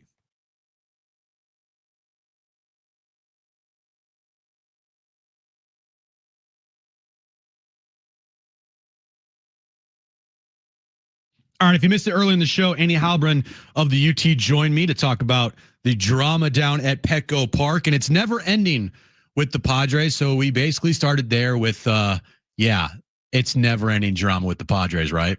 You're absolutely correct. I think we've all gotten a little bit used to it now that there's some kind of story, some kind of drama, some kind of soap opera thing happening with the Padres, especially in the off season. And it's what we've seen the last, 5 or 6 years, honestly. But I think it's this week, having this Mike Shildt decision, though, was shocking. I mean, I think that AJ Preller said yesterday it was not shocking. It was surprising or something like that. Whatever you want to call it, I know most people didn't see that coming. You figured that there would be some kind of who knows, exit talks about doing things a little differently next year, or, having the offseason to work through some things, or to have some other goals for next season. But for a guy who has 2 years left on his contract, who is a baseball lifer, who worked really hard to get back into that manager position after he was let go by the St. Louis Cardinals, and just who is a very competitive person by nature, to see him so quote unquote walk away or retire from the San Diego Padres was not something I had on my bingo card for this week. Yeah, I think I did a triple take. I had to literally make sure Kevin was like a real person. I was like, wait, this is, did he just tweet this? It was crazy. Andy Halbron joining me here on John and Jim. So I guess the next thing here is, do you really believe it? Like, do you believe everything that's being said, or are you of the mindset that there's probably more to this story that maybe we'll never know, but there's at least a feeling of there's more to this story? Yeah, I think that, like many people who are around this while, there's usually more to the story, or there's something that's being omitted that comes out later, and we might never know it. I think you're right there. I think that we might never know it, and we don't know all the details of whatever agreement was drawn up when Mike said he's going to retire, or whatever word they used, or however it's going to go. I think that there could be more to it, and certainly we've been hearing more in terms of Mike's relationship with the coaching staff and what a lot of people were experiencing throughout the season. But in terms of did they have some kind of arrangement? Did the front office, I've heard from multiple people that AJ Preller was really surprised at this news, that he, didn't mention it to anyone beforehand. So if he did know about it, maybe he was tight-lipped, but there's reason to think he didn't know about it. And maybe they had, had some talks with Mike, and Mike had gone home and decided that he didn't want to go forward, it sounds like, under whatever, maybe he looked at the future and he said, well, I'm going to have to compromise what I think is the right way to do things in order to fit X, Y, Z, or, please this person or that person. That's what he's been kind of talking about this week, and decided not to. But there's so many, the interesting thing about this, this is all again speculation on my part, because it could also just be face value. I mean, it could be that everything we're hearing is exactly what it is. And it went down exactly how it went down. And so I can't say that it's not that, but I do think a few things are curious. One is that Mike has already said that he's already going to come back to baseball. Like I said, he's a baseball lifer. I mean, this guy lives, breathes, eats baseball. It's all he's ever known. He has sacrificed a personal life, and I think he realizes some of that now. He's divorced now. He has no kids. There's a lot that he's given up for baseball, and that he has willingly done that. But I can't. He's already said he's coming back to the game, and perhaps more in the player development role. Okay, well let's move that forward then. Why not? Why not say, hey, I don't want to manage anymore. I'm going to take a year off. I'm going to work on my health, and then I'm going to come back to the Padres and be in their player development department. And maybe there's reasons for that. Maybe he will come back and be part of the Padres player development department. But again, there's only 30 of these jobs, and to have 2 years left on your contract, and to say that you're going to come back to baseball in some other way, maybe not as a manager again, does leave a lot of, I guess, curiosity, in terms of what those next steps look like and where he'll be and how long he'll take. I mean, does that mean, he'll take a year off? Will he take 5 years off? Will he be back in baseball after this offseason? We don't know, so I think it's going to be interesting to watch how it unravels and see where he ends up. But he's already said that he's coming back to baseball, but just probably in a different way. Yeah, the wording, as I said earlier in the show today, like the wording you have to pay attention to. He did not retire from baseball or from managing. Right. He retired from the Padres, which I kind of said he quit, because that's essentially what it is. It's just a nicer way of saying it. Retiring from the Padres means he quit. And it might be harsh, but that's essentially what happened here. For a guy that was Mr. Never Quit to essentially then quit, like that's where all the flags are waving in the wind for me when it comes to this whole situation, with Mike Shildt. Andy Halpern joining us here on John and Jim. So now we move on to, AJ Preller. I mean, before the bombshell on Monday morning of Mike Shildt, quote unquote, retiring, the biggest question was this offseason was the future of AJ Preller. Now with Mike Shildt, removing himself from the equation here, do you think there's a better chance that AJ sticks around for a longer period of time? Or do you still think that question is a legitimate one to ask right now and that it potentially could be up in the air? I think it's a little bit up in the air. I mean, the Union Tribune reported yesterday that it's an almost certainty. This was a Jeff Sanders story with Kevin Acee contributing, that AJ is getting an extension. They're working on the extension right now.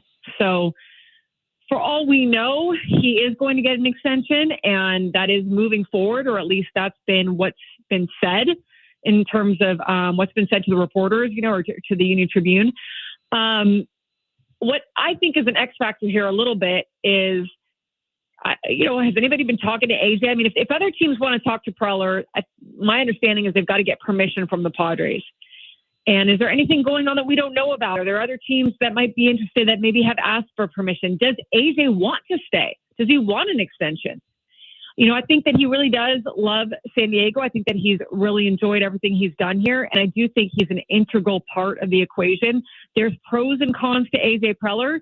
He definitely is not perfect, but I give him credit for what he has built. And yes, for a while there, there was an open checkbook and there was a lot of influence from Peter Seidler. And some of these contracts honestly aren't even AJ's contracts. And he has made some mistakes. There's no doubt about it. You look at Preller and he's definitely made some mistakes. But the last year or two, I think that he's redeemed himself in a lot of ways and helped kind of make this a machine that churns out the chance to be competitive and to get a deep World Series run, or to make a deep postseason run each year. So I think that you have to kind of ask yourself, if you want him gone, do you know someone? And not saying that there aren't great baseball minds out there. There are, and there's people that you can plug and play into that role. They're not going to be AJ Preller, but they could be better. They could be worse, just like a manager, right? We just don't know. But I don't know, who they're kind of targeting for that, if that's the case. So my guess here is that he's going to be extended, and I would think it's maybe 2 years or something like that. But there's always an X factor of, is he talking to other teams? Does he even want to be here? Yeah. And it kind of brings me back to, the Mike Shildt thing, and even going back to Bob Melvin. Like, if an organization really wants to keep somebody, they are going to do everything they possibly can to keep them. Like, Yes. The Bob Melvin situation, Peter Seidler wanted Bob Melvin to stay, and then he unfortunately passed away. And then the Padres said, "Oh, Bob, if you want to go talk to other teams, go talk to their teams," which is code for, we don't want to fire you, but we also don't want you. Like, and then the same thing happened, I feel, with Shildt. Shildt retires, quits. Did anybody in the organization, did AJ like put his foot down and be like, "Dude, can you please think about this? Like, we really want you here." Or did they just go, "Okay"? Now it kind of feels like, as you said, with AJ Preller, like if they really want AJ Preller around, they're going to fight for him. And it's just correct. Yeah. So it's just a weird So situation. I'm sorry, go. I don't mean to interrupt you, Jim, but you know what? I just want to say that because I don't want it to come across like he doesn't want to be here. But you're saying a point that I should have made, which is yes, like if he is talking to other teams or there's something like that going on, it's because he doesn't feel comfortable with whatever might be happening here, or that he is going to have a long-term future here, or a future that gives him a chance, to kind of put some roots down past a year or two or whatever. You don't really want to be the lame duck guy, So to your point, I think that that's something that if they really do want him here, then they are going to be courting him and giving him something that he can live with and something that makes him feel like he's definitely part of the future here for the Padres, and not just kind of, I guess, bridging the gap until John Seiler or Eric Greupner brings in the guy that they really want, So that is something for sure to look at. And I do think that's just very quickly on the Mike Shildt thing. I do think that that's something also to consider is with all the reporting that's come out about Mike Shildt now, it's like, it just seems awfully convenient. Yeah, very. That like they kind of wanted him, it's like they weren't all that keen on what was going on anyways. Again, and when you listen to Mike Shildt's words, his words are important. He says repeatedly, "I didn't have it in me to go for another 90-win season plus World Series championship run." And so he's very deliberate about that. Yeah. Like, he didn't have it in him to do what he thought would be necessary to go another 90-plus wins and a World Series run based on what was going on in his mind in the organization and the fans and the media and all that stuff.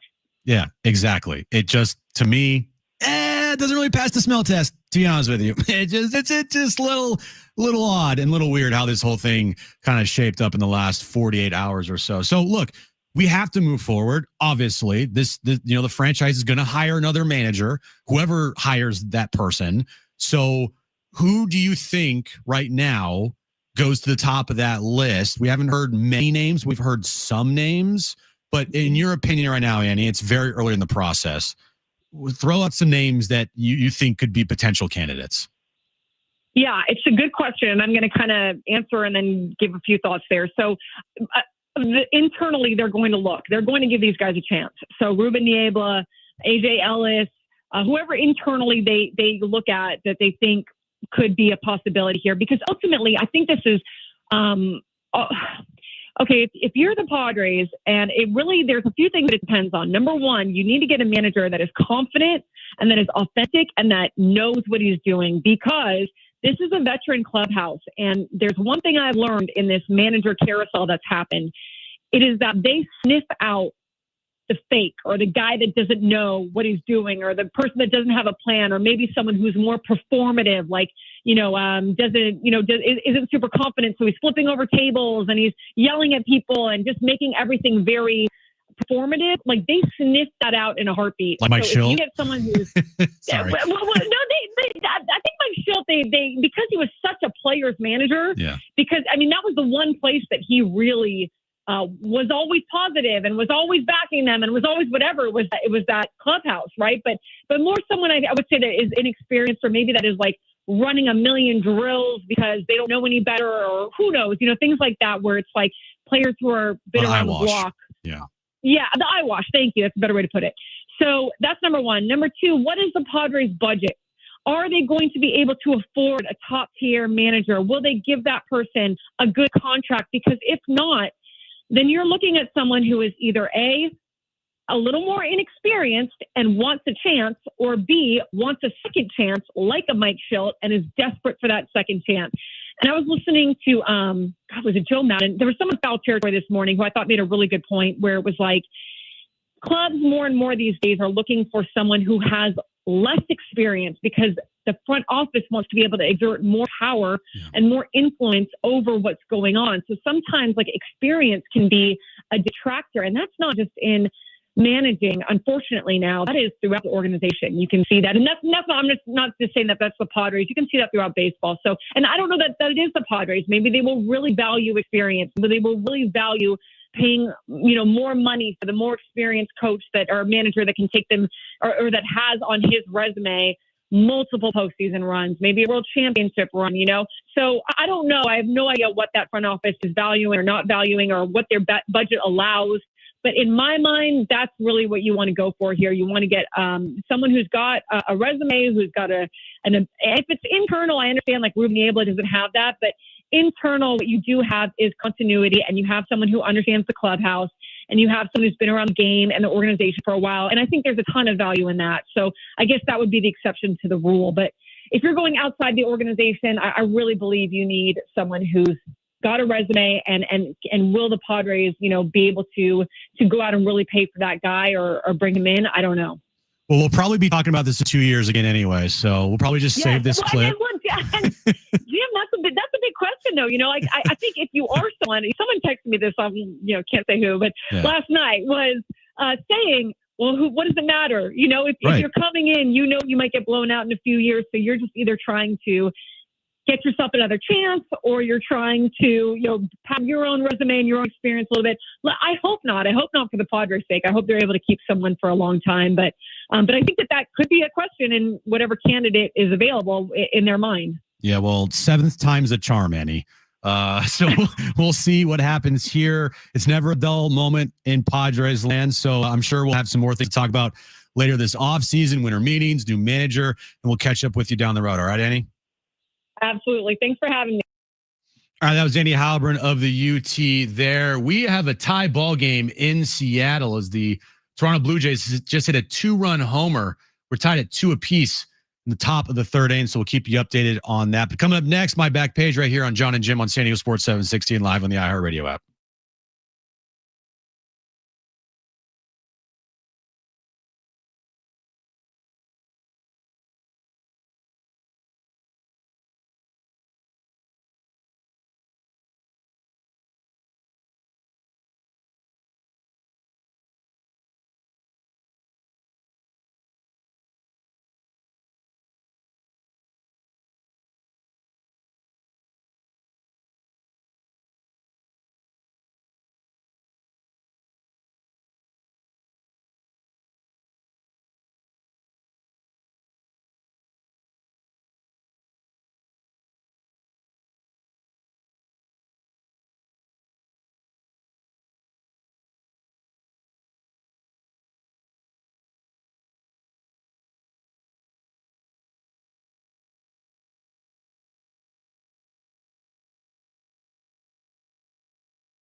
All right, we're tied up at 2 apiece in Seattle, thanks to a 2-run homer by the Blue Jays number 9 hitter.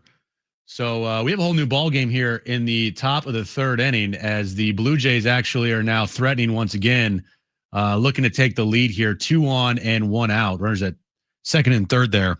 So we'll keep you updated on that. We only got a couple more minutes left in the show, so Brent, let's get to it.